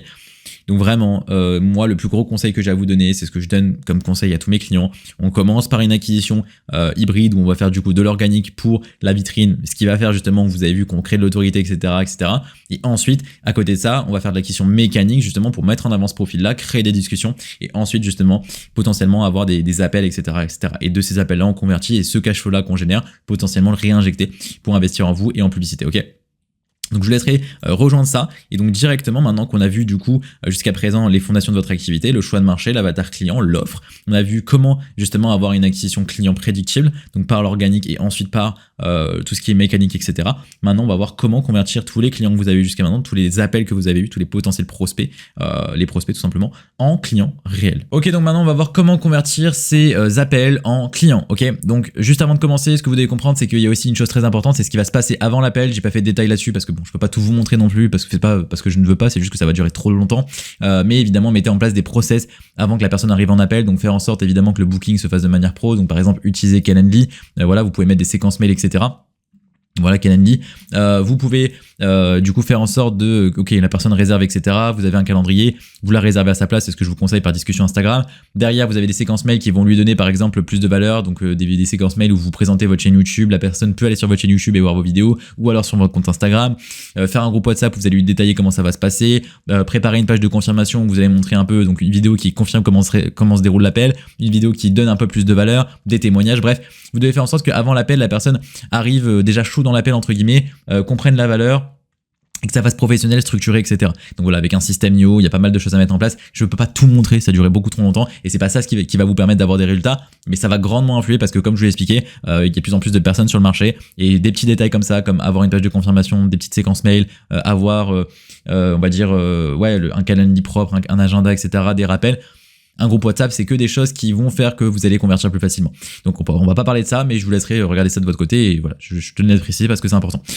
Ensuite, ce que vous devez comprendre, c'est que là, on va parler du coup de closing. Ce que vous devez comprendre, c'est que votre appel, ça va pas être un script. C'est-à-dire que là, je vais vous montrer un script pour vous aider. Mais moi, ce qu'il faut savoir, c'est que mes appels, j'ai pas de script. C'est-à-dire, c'est une discussion humaine avant tout. Et c'est là où je veux en venir. C'est que oui, je vous donne ça, mais vous devez avoir en tête que, en fait, finalement, ce que vous allez devoir viser avec le temps, c'est avoir une discussion humaine et en même temps avoir la technique. Donc ça doit être un équilibre aux discussions entre l'humain et la technique. C'est-à-dire que quelqu'un qui fait les JO, forcément, aura plus de compétences que le coach lambda.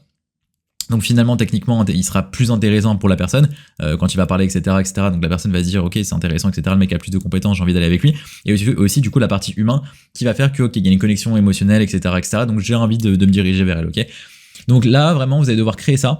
Et en créant ça, enfin, pour créer ça, il faut pas suivre un script. Il faut aller un peu plus loin dans la réflexion. Et c'est ce que je vais essayer de vous transmettre à travers cette partie-là. Mais je préfère vous le dire dès le début. Donc, on va suivre un script là pour vous aider. Mais l'idéal, c'est que, in fine, vous n'ayez pas de script. Ok. Donc, on va parler pas mal de choses dans cette partie. Je vous invite à rester concentré. Et puis voilà. Donc, comment ça se passe, le closing? Donc, vous pouvez aussi, vous allez voir, je vais vous faire un dernier appel à la fin de la vidéo. Vous pouvez réserver votre coaching offert aussi dans la description. Vous allez voir comment ça se passe. Moi, c'est des appels sans détente. Il n'y a aucun engagement, il n'y a pas de pression. C'est une discussion, comme je l'ai expliqué, humaine avant tout. Je suis là pour vous aider. Et c'est ce que vous devez viser aussi de votre cas. Dans votre situation, etc. Vous allez voir avec le temps, vous arrivez à le faire. C'est plus facile à dire qu'à faire, mais c'est ce que vous devez viser. Donc, la connexion, vous avez fait d'une connexion sympa. Ok, ça va, comment tu vas, t'as passé une bonne journée, une bonne semaine, une bonne fin de journée, blablabla. Vous dites, je sais pas, moi, vu que j'ai de l'école sportif, je sais pas, j'essaie de savoir un peu ce qu'ils font, etc.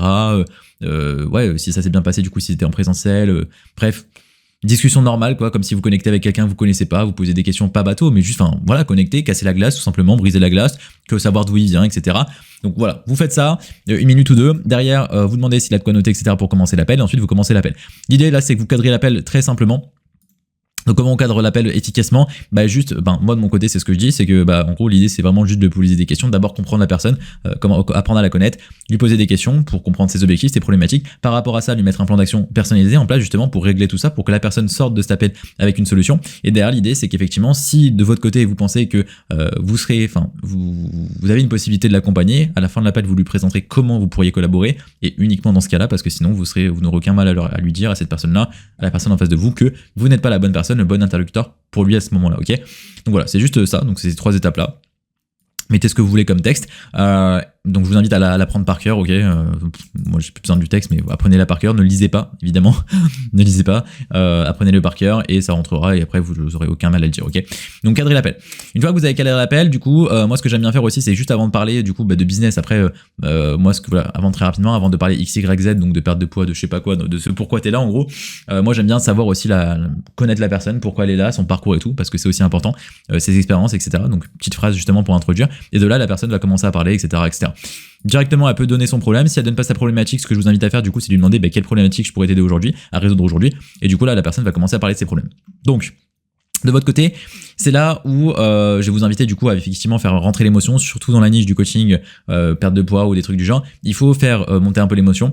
Donc, comme je l'ai expliqué, là, vous avez un script qui va vous aider, mais dans l'idéal, ce serait de le faire vraiment humainement et donc sans script. Donc, comment on fait avec le script? On va partir de là, ça sera plus simple pour cette vidéo.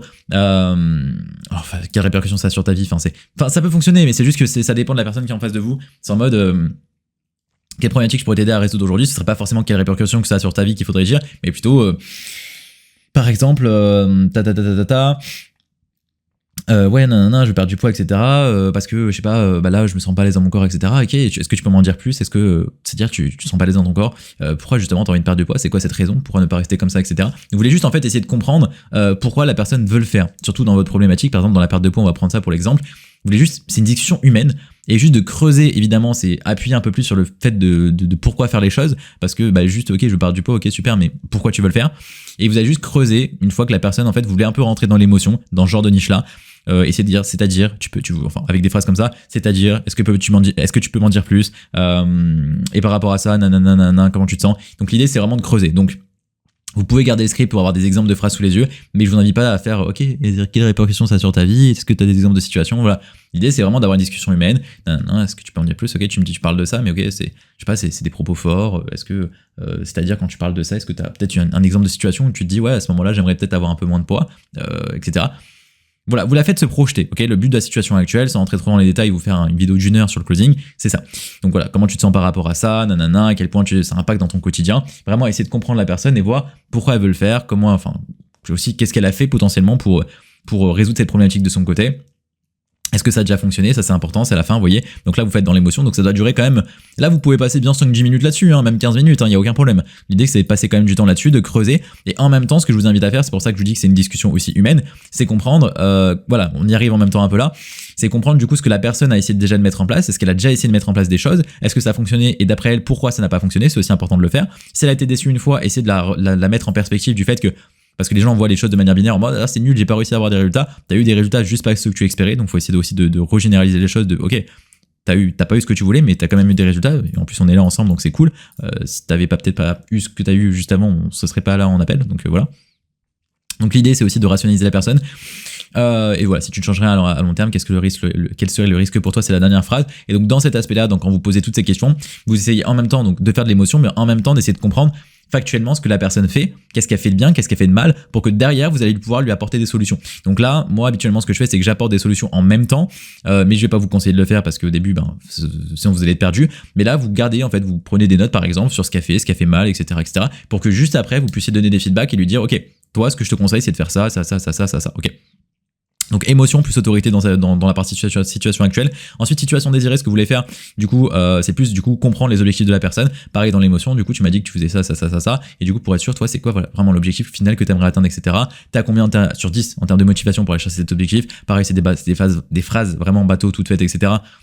Encore une fois, ça peut. Enfin, moi, ce que je fais, c'est que situation actuelle, situation désirée, ça peut être très bien mélangé. Il y a pas de problème. Genre, si vous pouvez très bien parler de la situation désirée à ce moment-là, c'est pas genre en mode situation actuelle, situation désirée. Ok, c'est vraiment une discussion comme je vous l'ai expliqué. Comprendre vraiment pourquoi la personne veut atteindre ça. Pour ok, tu me parles de justement là, tu m'as dit que tu étais dans cette situation X, Y, Z, et que voilà. Tu m'as parlé de cet objectif-là, pourquoi tu vas atteindre ça? Qu'est-ce qui te motive justement à aller chercher ça, toi? Ok, ce serait ça, ok, est-ce que tu peux m'en dire un peu plus? Qu'est-ce qui fait que c'est un avantage pour toi, justement, d'être dans cette situation-là? Ah, ça me permettrait d'être plus comme ça, blablabla.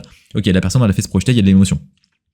Donc en même temps, on récupère des infos sur ce qu'elle fait bien, ce qu'elle fait mal, etc. Donc là, évidemment, je vais pas dans les détails de comprendre les fins fonds du closing, sinon la vidéo durait 3 heures.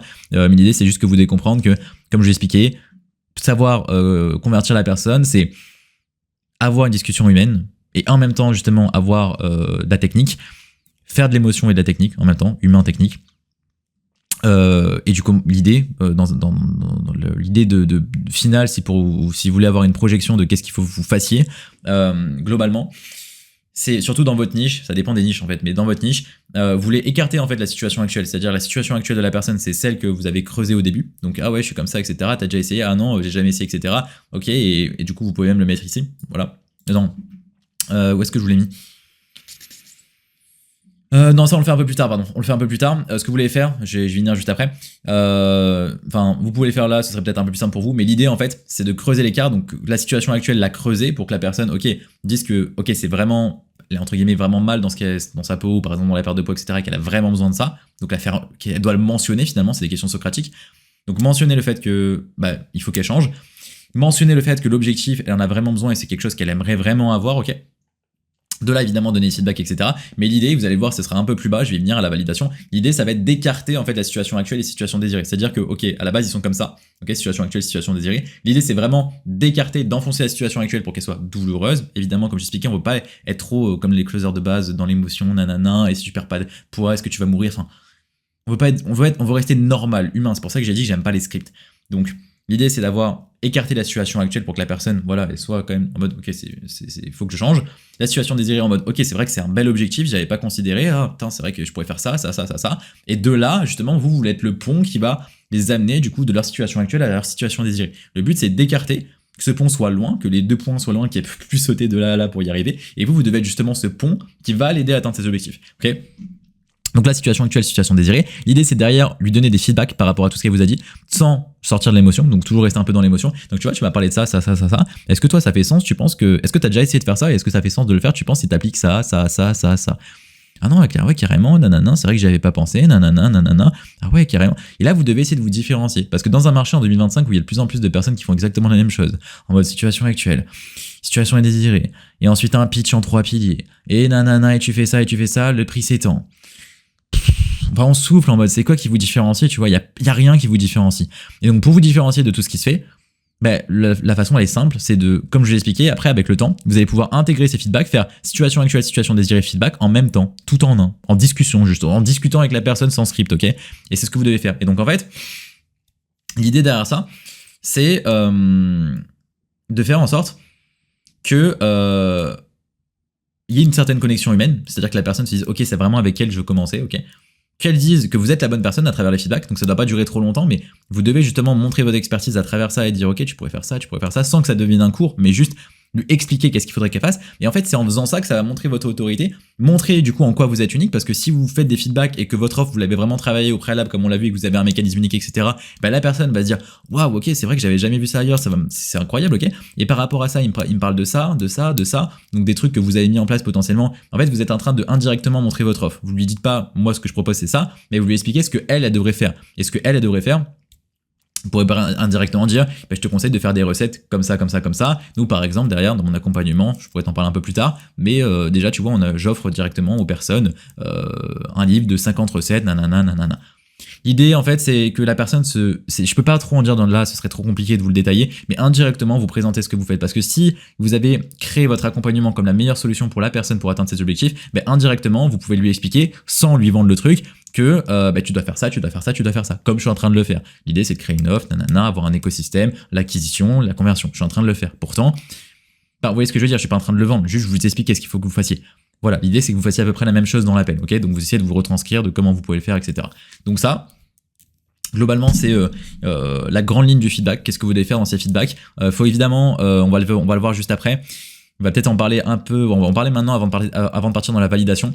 Vous devez, dans cet aspect de feedback, situation actuelle, situation désirée, dans ces 3 parties-là, c'est là où vous devez vraiment faire de la prévention d'objections. Donc vous allez voir, en fait, la plupart des calls classiques, c'est genre faire situation actuelle, situation désirée, comme je l'ai dit, le pitch, le prix, et on répond aux objections. L'idée, c'est que quand on est un peu plus smart, on veut, à travers ces discussions humaines, comme je l'ai expliqué, etc., vous aider vraiment la personne dans une démarche d'aider, pas de vente, ok? Vous êtes détaché de la vente, vous connectez avec la personne, c'est ça le but, c'est vraiment de connecter avec elle. Vous devez en même temps essayer de faire une prévention d'objections. Par exemple, moi, j'ai eu le cas, par exemple. Tout bêtement, là il y a eu un appel, donc c'est pas vraiment une objection, mais ça aurait pu être une objection de se dire je vois pas comment on peut vendre des offres à étiquette, nanana. Le but c'est soit vous faites de manière débile, on va voir ça plus tard, etc. Vous faites votre pitch et le mec en mode let's go, ouais mais je vois toujours pas comment je vends mes offres à étiquette, moi ça me convient pas, je suis pas sûr de le faire. Mais justement, si vous avez une discussion humaine avec la personne et que vous essayez vraiment de lui expliquer pourquoi c'est bien, pourquoi faut le faire, etc. En fait vous aurez plus cette objection à la fin. Il y a une autre objection, ouais je vais le faire mais moi, je sais pas si c'est le bon timing, etc. L'idée, c'est que, normalement, dans la situation actuelle et désirée, vous devez lui faire comprendre, entre guillemets, il faut que la personne le mentionne d'elle-même, c'est des questions socratiques, vous devez lui poser des questions pour qu'elle-même se rende compte que Si elle veut perdre du poids, c'est maintenant, ok? Que repousser, c'est juste une excuse. Vous allez dire, ouais, mais du coup, j'aimerais bien le faire, mais à chaque fois j'ai des imprévus, etc. Et tu vois, j'ai voulu le faire à un moment donné, nanana. Et tu vas dire, ok, mais du coup, c'est vraiment des imprévus où tu penses que si t'es encadré, est-ce que tu penses que si t'as un suivi par rapport à ça, est-ce que tu penses que ce serait possible de lutter contre ça? Est-ce que tu penses que c'est vraiment juste des imprévus ou si tu avais eu justement un support, peut-être de l'émotion, peut-être une trame à suivre, j'en sais rien, je suis pas dans la perte de poids, est-ce que justement tu aurais pu lutter contre ça si tu avais eu ce système, genre un système que vous utilisez pour éviter justement que les personnes abandonnent? Est-ce que tu penses que si justement l'aspect feedback, si tu penses que je t'applique ça, justement j'ai appliqué ça pour un de mes clients, si tu penses que si tu fais ça t'aurait permis de ne pas arrêter? C'est vrai que ça aurait pu être possible. Et du coup là la personne se dit, elle est plus en mode ah mais ouais mais j'ai déjà essayé et finalement à chaque fois c'est le temps qui me manque, etc. Et là elle se dit putain c'est vrai que si j'applique ça par rapport au feedback qu'il m'a dit, bah j'aurais le temps finalement, j'aurais le temps, c'est vrai, j'aurais pas ce problème là. Vous voyez, donc indirectement vous lui faites des feedbacks pour qu'elle fasse la chose, indirectement elle sait que vous êtes compétent et que vous mettez ça en place, si elle paye elle aura accès à ça.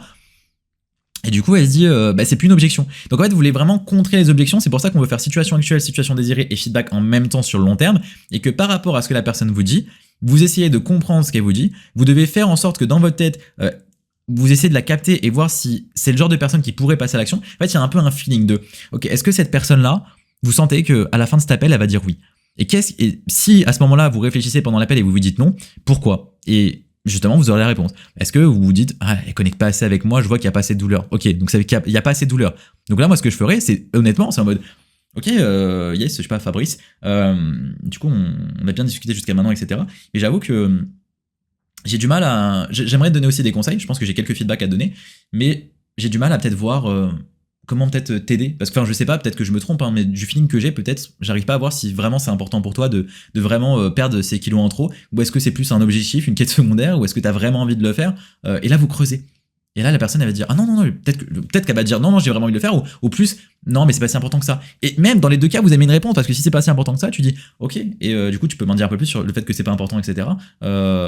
Vous essayez de creuser, là j'ai pas le contexte, hein, je sors une phrase sortie de son contexte, mais avec le contexte vous les creusez, ok, vous les creusez, et c'est un feeling. C'est pour ça que je lui dis, le script c'est bien, mais si vous avez juste un script devant les yeux, vous allez juste être concentré sur les phrases. Alors que l'idée c'est vraiment de connecter humainement avec la personne, et tout au long de l'appel vous devez vous dire, est-ce que, on est sur un point d'équilibre, et est-ce que cette personne elle serait susceptible de partir à la suite avec moi? Et une fois que vous sentez, vous maniez entre la situation actuelle, la désir et les feedbacks, et une fois que vous sentez que la personne, vous avez répondu, vous avez prévenu les objections du fait je dois en parler à quelqu'un, ou ok, est-ce que tu es soutenu par tes proches, est-ce que, on va le voir après, le temps et l'argent, on va le valider, mais est-ce que elle a déjà essayé, est-ce qu'elle va être déçue, est-ce qu'elle a ses douleurs, est-ce que ses objectifs c'est quoi, est-ce qu'elle peut elle-même y arriver? Non, elle peut pas elle-même y arriver.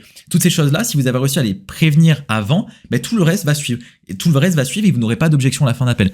Moi, honnêtement, dans mes appels, en fait, il y a deux solutions en fait. C'est d'ailleurs là-dessus qu'on est en train de travailler. C'est soit en fait, on n'a jamais vraiment d'objection, et les seuls mecs qui ont des objections, c'est des personnes qui vont ghoster finalement, qui vont juste. Alors que pourtant, moi, je suis vraiment, comme j'ai expliqué, dans une démarche d'aider. Il y a aucune pression dans l'appel. C'est vraiment en mode, ok, est-ce que ça peut t'aider, etc. Je peux même te mettre ça en place. Je vais t'envoyer des ressources gratuites, etc. Et à la fin de l'appel, donc c'est très rare, mais les seules objections que je peux avoir, c'est des personnes qui vont ghoster. Et finalement, à la fin de l'appel, ensuite, elles vont dire en mode, ah non, mais voilà, peut-être parce qu'elles ont pas osé dire non, alors qu'il y a même pas d'engagement. Je les ai même pas engagés dans l'appel. C'est les seuls trucs qu'il pourrait y avoir, et c'est ce qui pourrait vous arriver. Après, c'est généralement dans votre niche ça signe plutôt facilement, et ça dépend en fait des personnes. Il y a des personnes peut-être qui sont très réservées, qui vont pas oser dire quelque chose, etc. Généralement c'est qu'il y a quelque chose dans l'appel qui s'est mal passé, il faut les review et voir, ou alors c'était pas un bon fit humain de son côté. Bref, il y a plein de choses qui peuvent faire que, mais dans tous les cas ce que vous devez comprendre c'est vraiment ça, c'est si vous faites tout ça, si vous mettez tout ce que je vais vous dire en place par la suite, etc., vous n'êtes pas censé avoir d'objection à la fin du call. Comme j'ai dit, nous on n'en a pas vraiment. Ne pas avoir l'argent c'est pas une objection, parce que de toute façon je le savais déjà avant et c'est juste une question de trésorerie. Le temps, pareil, c'est pas une objection, on va le voir, parce qu'on le traite avant. Et généralement, si vous avez une bonne offre, que vous avez connecté humainement, que vous avez créé de l'autorité, la personne, elle sait que vous êtes potentiellement la bonne personne, que normalement, vous êtes la bonne personne, justement, je vais y venir, que vous avez une solution pour la personne, que voilà, vous avez connecté humainement, que c'est un bon fit, etc. Et qu'elle va passer à l'action avec vous. Le truc, on va dire, comme je vais dire, potentiellement la bonne personne. Pourquoi? Parce que justement, dans une économie, comme j'expliquais, où il y a de plus en plus de coachs, etc., ce qui va faire que la personne pense que vous êtes une bonne personne, c'est potentiellement, d'après l'appel, continuer de regarder du contenu, continuer de regarder votre YouTube, votre Instagram, continue de discuter avec vous, une communauté privée.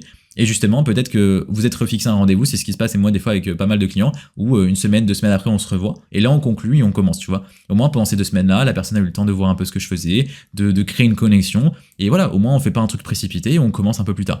Vous, de votre côté, ce sera un peu moins le cas, parce que ça reste de la perte de poids et tout.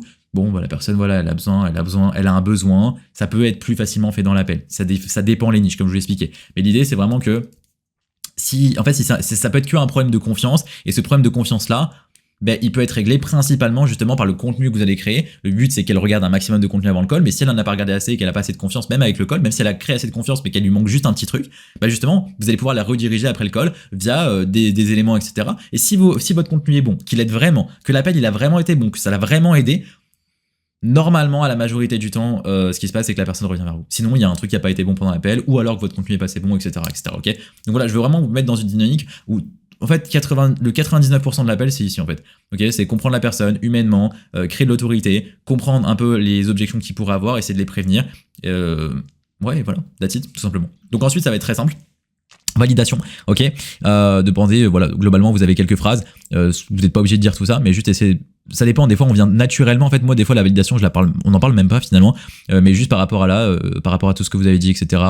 Vous avez des phrases bateau en mode ok, qu'est-ce que tu te sens aligné avec tout ce que tu as présenté, est-ce que ça te semble logique, est-ce que ça peut t'aider, nanana, ok super, est-ce qu'il y a des parties où tu te sens relativement confortable, est-ce qu'il y a une zone où tu es plus à l'aise qu'une autre par exemple, nanana, ok, l'inverse, est-ce qu'il y a une partie où tu te sens moins confortable, moins à l'aise, ok, ah il y a ça, je sais pas trop comment faire, etc. Et là vous lui demandez justement, c'est la phrase où vous créez un peu l'écart entre la situation actuelle et désirée, c'est là où vous le faites, excusez-moi, ok, par rapport à tout ça justement, toi pour atteindre tes objectifs, de quoi tu aurais besoin tu penses pour justement y arriver plus rapidement, etc., etc. Ah ben j'aurais besoin de ça, etc. Ou qu'est-ce que tu manquerais, ça dépend des personnes. Et du coup, ah ben j'aurais besoin de ça.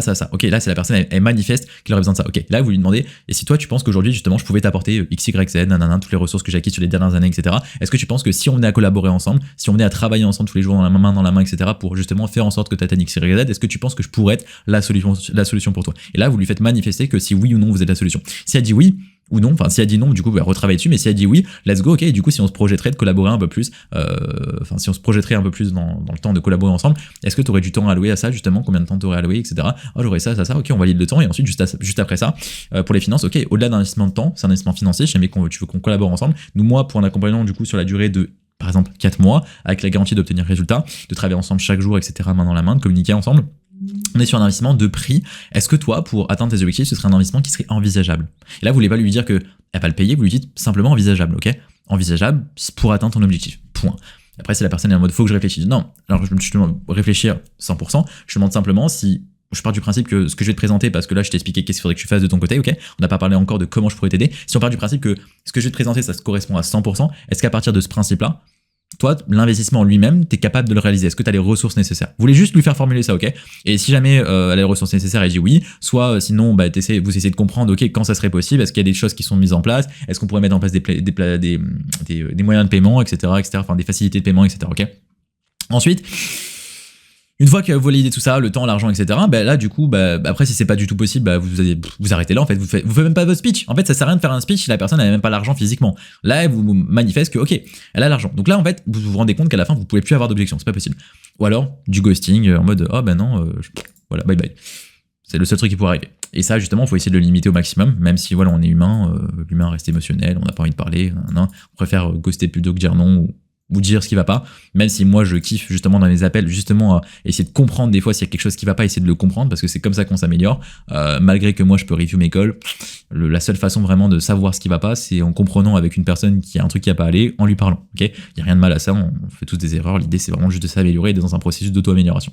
Donc transition vers speech, bon là pour le coup, transition vers speech en mode ok, et à partir de là super, est-ce que ça dit du coup que je t'explique un peu plus comment ça se passerait si on venait à collaborer? Ok, yes, let's go. Donc là vous lui expliquez le comment, donc vous lui expliquez dans le feedback, normalement vous lui expliquez globalement qu'est-ce que vous allez mettre en place du coup, enfin qu'est-ce qu'il faudrait qu'elle mette en place de son côté pour y arriver. Vous avez créé de l'autorité, maintenant le speech ça va être, vous voyez les 3 piliers que vous avez fait dans l'offre, les 3 piliers normalement vous êtes censé les évoquer dans le feedback, en fait pas forcément pilier 1, pilier 2, pilier 3, vous pouvez, mais en tout cas vous devez en parler, ok. Et ensuite, dans le speech, vous devez expliquer comment on va appliquer ça. Donc, tu vois, on a parlé, par exemple, moi, je t'ai parlé tout à l'heure de mettre en place un truc nutritionnel, et nanana, et nanana, et nanana. Donc là, pour entrer un peu plus dans le détail, l'idée, c'est que, et là, vous allez expliquer comment ça va se mettre en place. Donc, en fait, vous visualisez, très simplement, la personne, elle commence avec vous, qu'est-ce qui se passe?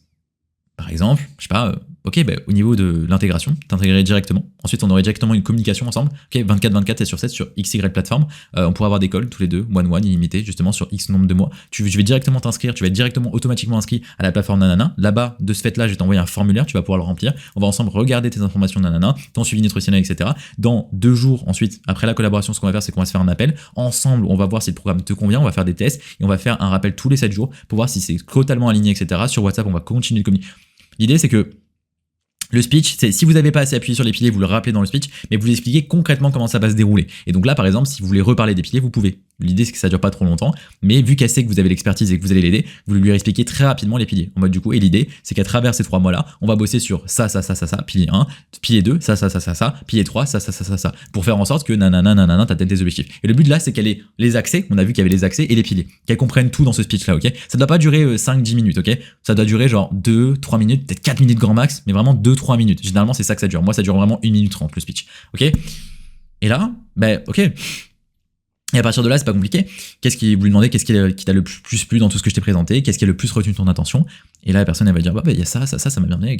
Vous lui demandez si, justement, elle a des questions aussi, pour faire en sorte que, justement, si la personne décide d'avancer, si elle décide d'avancer avec vous, si vous décidez d'avancer ensemble, de collaborer, est-ce que, justement, il y aurait pas d'autres questions pour faire en sorte que tout soit vraiment parfait et qu'elle ait rien oublié, etc., qui puisse, justement, la faire rebrousser chemin, par exemple. Ok, et du coup, voilà, lui demander, vous lui faites valider, est-ce que c'est ce qu'elle recherche, est-ce qu'elle se verrait se projetterait de travailler avec vous de cette manière-là, de se faire accompagner de cette manière-là, vous formulez ça comme vous le voulez. Donc là, vous lui demandez vraiment si elle est à 100% sûre. Ce que j'aime bien demander aussi, c'est sur une échelle de 1 à 10, à quel point elle est sûre d'atteindre ce résultat-là. Faire en sorte de monter la personne à 10, si c'est possible, parce que des fois, ça se part juste parce que la personne, voilà, c'est compliqué faire en sorte qu'une personne soit vraiment à 100% convaincue. On essaie de le faire en sorte, mais dans ce genre de truc qui est pas palpable ou c'est pas physique, factuellement, on veut que ce soit 10, mais c'est très compliqué d'être à 10, mais on veut faire en sorte que la personne soit vraiment à 10, donc on essaie de la monter, et si c'est possible, on essaie de la faire monter à 10, avec tous les moyens possibles. Et donc une fois qu'elle est 100% good, à partir de là, vous essayez de voir, du coup, c'est quoi les prochaines étapes. Ok, est-ce que toi, à partir de là, t'as envie de collaborer, est-ce que t'as envie qu'on commence, etc. ensemble, blablabla. Et de là, normalement, vous n'êtes pas censé avoir des objections, et si jamais vous avez des objections, je vous laisserai le doc, je vais laisser tout ça pour les objections. Donc pour les objections, en vrai, je vous conseille pas trop de forcer. Je vous conseille pas forcément de forcer, là, il y a à peu près tout ce que vous devez savoir sur les objections. Moi, je l'utilise jamais, en fait, vous n'êtes pas censé forcer, c'est-à-dire que si vous avez bien fait les choses, si la personne a besoin de réfléchir, donc là, vous devez être un peu bon et essayer de voir si c'est de la peur ou si c'est juste, ok, prendre un peu de recul. En fait, ce que je veux dire, c'est que si la personne n'a pas envie d'acheter, elle n'achètera pas. Vous pouvez faire monter l'émotion, mais dans l'idée, c'est comme je l'ai dit, s'il y a une objection à la fin du call et que c'est un besoin de réfléchir smoke screen, en mode écran de fumée, c'est qu'il y a un truc qui s'est mal fait avant. Si c'est un besoin de réfléchir et que la personne veut juste réfléchir 2-3 jours et qu'elle revient, là, vous faites bien les choses. Vous voyez ce que je veux dire? Donc en fait, il faut savoir discerner un peu les bonnes choses. Donc normalement, en termes d'objection, il y en a que 3. C'est soit elle n'a pas l'argent, soit elle doit en parler avec XYZ, soit elle n'a pas confiance. Enfin, entre guillemets, elle n'a pas confiance, c'est pas la bonne chose et le bon moment pour elle, entre guillemets. Donc elle n'a pas confiance. Si vous avez tout ça, normalement, elle est censée passer à l'action. Mais des fois, il y a juste des personnes, elles veulent juste prendre du recul sur le produit, ce qui est normal, et elles vont pas commencer dans l'appel avec vous. Mais en fait, ça, c'est un problème si votre speech il est bancal et que vous n'avez pas créé de connexion dans l'appel avec elle, et que tout était basé sur l'émotion. Mais si vous avez créé cette connexion humaine, moi, j'ai pas mal de mes clients, ils commencent après qu'on s'est fait un call, en fait. Parce que je mets pas des appels sous pression, etc. Donc en fait, ils sortent de l'appel ultra bien, détendu, etc. Et ils décident de commencer, tout simplement. Donc voilà, l'idée c'est de faire ça. Si vous avez une gestion d'objection, voilà, vous essayez de dire ah ouais, non mais là, ouais, 100%, faut juste que je prenne du temps, etc. Et là, vous essayez de quand même discuter et voir un peu si c'est effectivement vraiment le temps ou s'il y a un smoke screen derrière ça. Vous devez essayer de creuser, voir si c'est un écran de fumée ou si vraiment. Enfin, moi, ce qu'il faut faire, c'est vraiment voir si c'est un écran de fumée en mode voilà. Ou si c'est vraiment la raison, ou s'il y a vraiment un truc qui vous ne savez pas, et c'est compliqué toujours de le savoir, c'est la gestion des objections, c'est pour ça qu'on aime bien faire de la prévention, c'est de savoir qu'est-ce qui pourrait l'empêcher de commencer. Là, vous laissez en mode, ok, c'est aucun problème, mais à part le fait de réfléchir, est-ce que hormis ça, tout ce que je t'ai présenté, ça te correspond à 100%, est-ce que tu as 100% sûr d'avoir des résultats, etc. Et là, vous devez essayer de creuser, etc. Et vous pouvez rentrer dans l'émotionnel. Bon, on va pas lire tout ça globalement. Vous pourrez le regarder de votre côté. Mais voilà, c'est pas des choses dans lesquelles. Enfin, vous pouvez rentrer dessus. Vous pouvez essayer de creuser. Vous pouvez tester avec quelques leads, par exemple, de forcer un peu plus. Mais voilà, comme j'ai expliqué, c'est un peu un feeling de comment s'est passé l'appel. Ça dépend d'une personnalité. Si vous voyez que c'est vraiment un smoke screen, à ce moment-là, essayez de forcer pour péter le smoke screen. Si vous sentez que c'est pas un smoke screen, essayez de sentir que c'est pas un smoke screen, mais ça se trouve c'en était un et vous allez vous faire ghoster. Voilà, dans tous les cas, vous devez comprendre qu'à la fin de l'appel, Si vous avez des objections, c'est qu'il y a un truc qui s'est mal passé avant. Donc, quand vous y êtes, autant essayer de la gérer, entre guillemets. Mais essayez pas trop de la gérer, parce que si c'est pas vraiment, enfin, si c'est une objection, mais juste temporaire, à ce moment-là, vous avez juste cramé le lead. Donc, c'est pour ça qu'il faut avoir un entre-deux en mode, je peux forcer un tout petit peu pour essayer de voir ce qui est vraiment le problématique, je force pas du tout, sinon je vais péter le lead. Donc c'est pour ça que dans l'idéal, c'est juste mieux de bien faire les choses et de faire en sorte qu'à la fin de l'appel, dans la plupart de vos appels, soit c'est un oui, soit c'est un non, rarement, soit c'est un oui, je vais réfléchir, mais la plupart du temps, les gens reviennent. Et ça se crée par le contenu, ça se crée par la confiance dans l'appel, etc. et avant l'appel, etc. Donc voilà, je vous ai donné un épisode assez complet sur le closing. Là, vous avez toute la trame, vous avez comment choisir votre marché, comment créer votre offre, vous avez tout la méthode d'acquisition qu'il faut que vous mettiez en place de votre côté, comment convertir ensuite ces appels en clients. Je vous ai tout donné. Donc maintenant, ce que je vous invite à faire, c'est, vous avez tout regardé, normalement je vous ai aidé, rejoindre la communauté privée du coup pour les coachs sportifs directement dans la description, que je vous offre aussi, donc rejoignez-la, je vous donne ça, c'est cadeau. Et également du coup je vous invite à réserver votre coaching offert directement dans la description. L'idée, comme je l'ai expliqué de ce coaching, je pense que vous l'avez compris, c'est vraiment d'avoir une discussion, donc de vous aider sur vos problématiques là, voir si vraiment je peux vous aider, etc. Vous donner des conseils applicables dans votre activité, donc dans tous les cas vous serez gagnant, vous l'avez compris, c'est pas un appel de vente sous pression, etc. J'ai pas besoin de vous l'expliquer si vous venez d'arriver à ce moment-là, vous avez compris de quelle manière je procède. Donc je vous invite vraiment à réserver cet appel-là, ça va être un plaisir de parler avec vous. N'hésitez pas aussi à me parler avec moi sur Instagram, je pourrais répondre à vos questions là-bas. Donc envoyez-moi un message par rapport à cette vidéo-là. Et donc voilà, c'était Steve, c'était un plaisir d'avoir fait cette formation gratuite. On se retrouve bientôt pour une nouvelle vidéo. Ciao, ciao.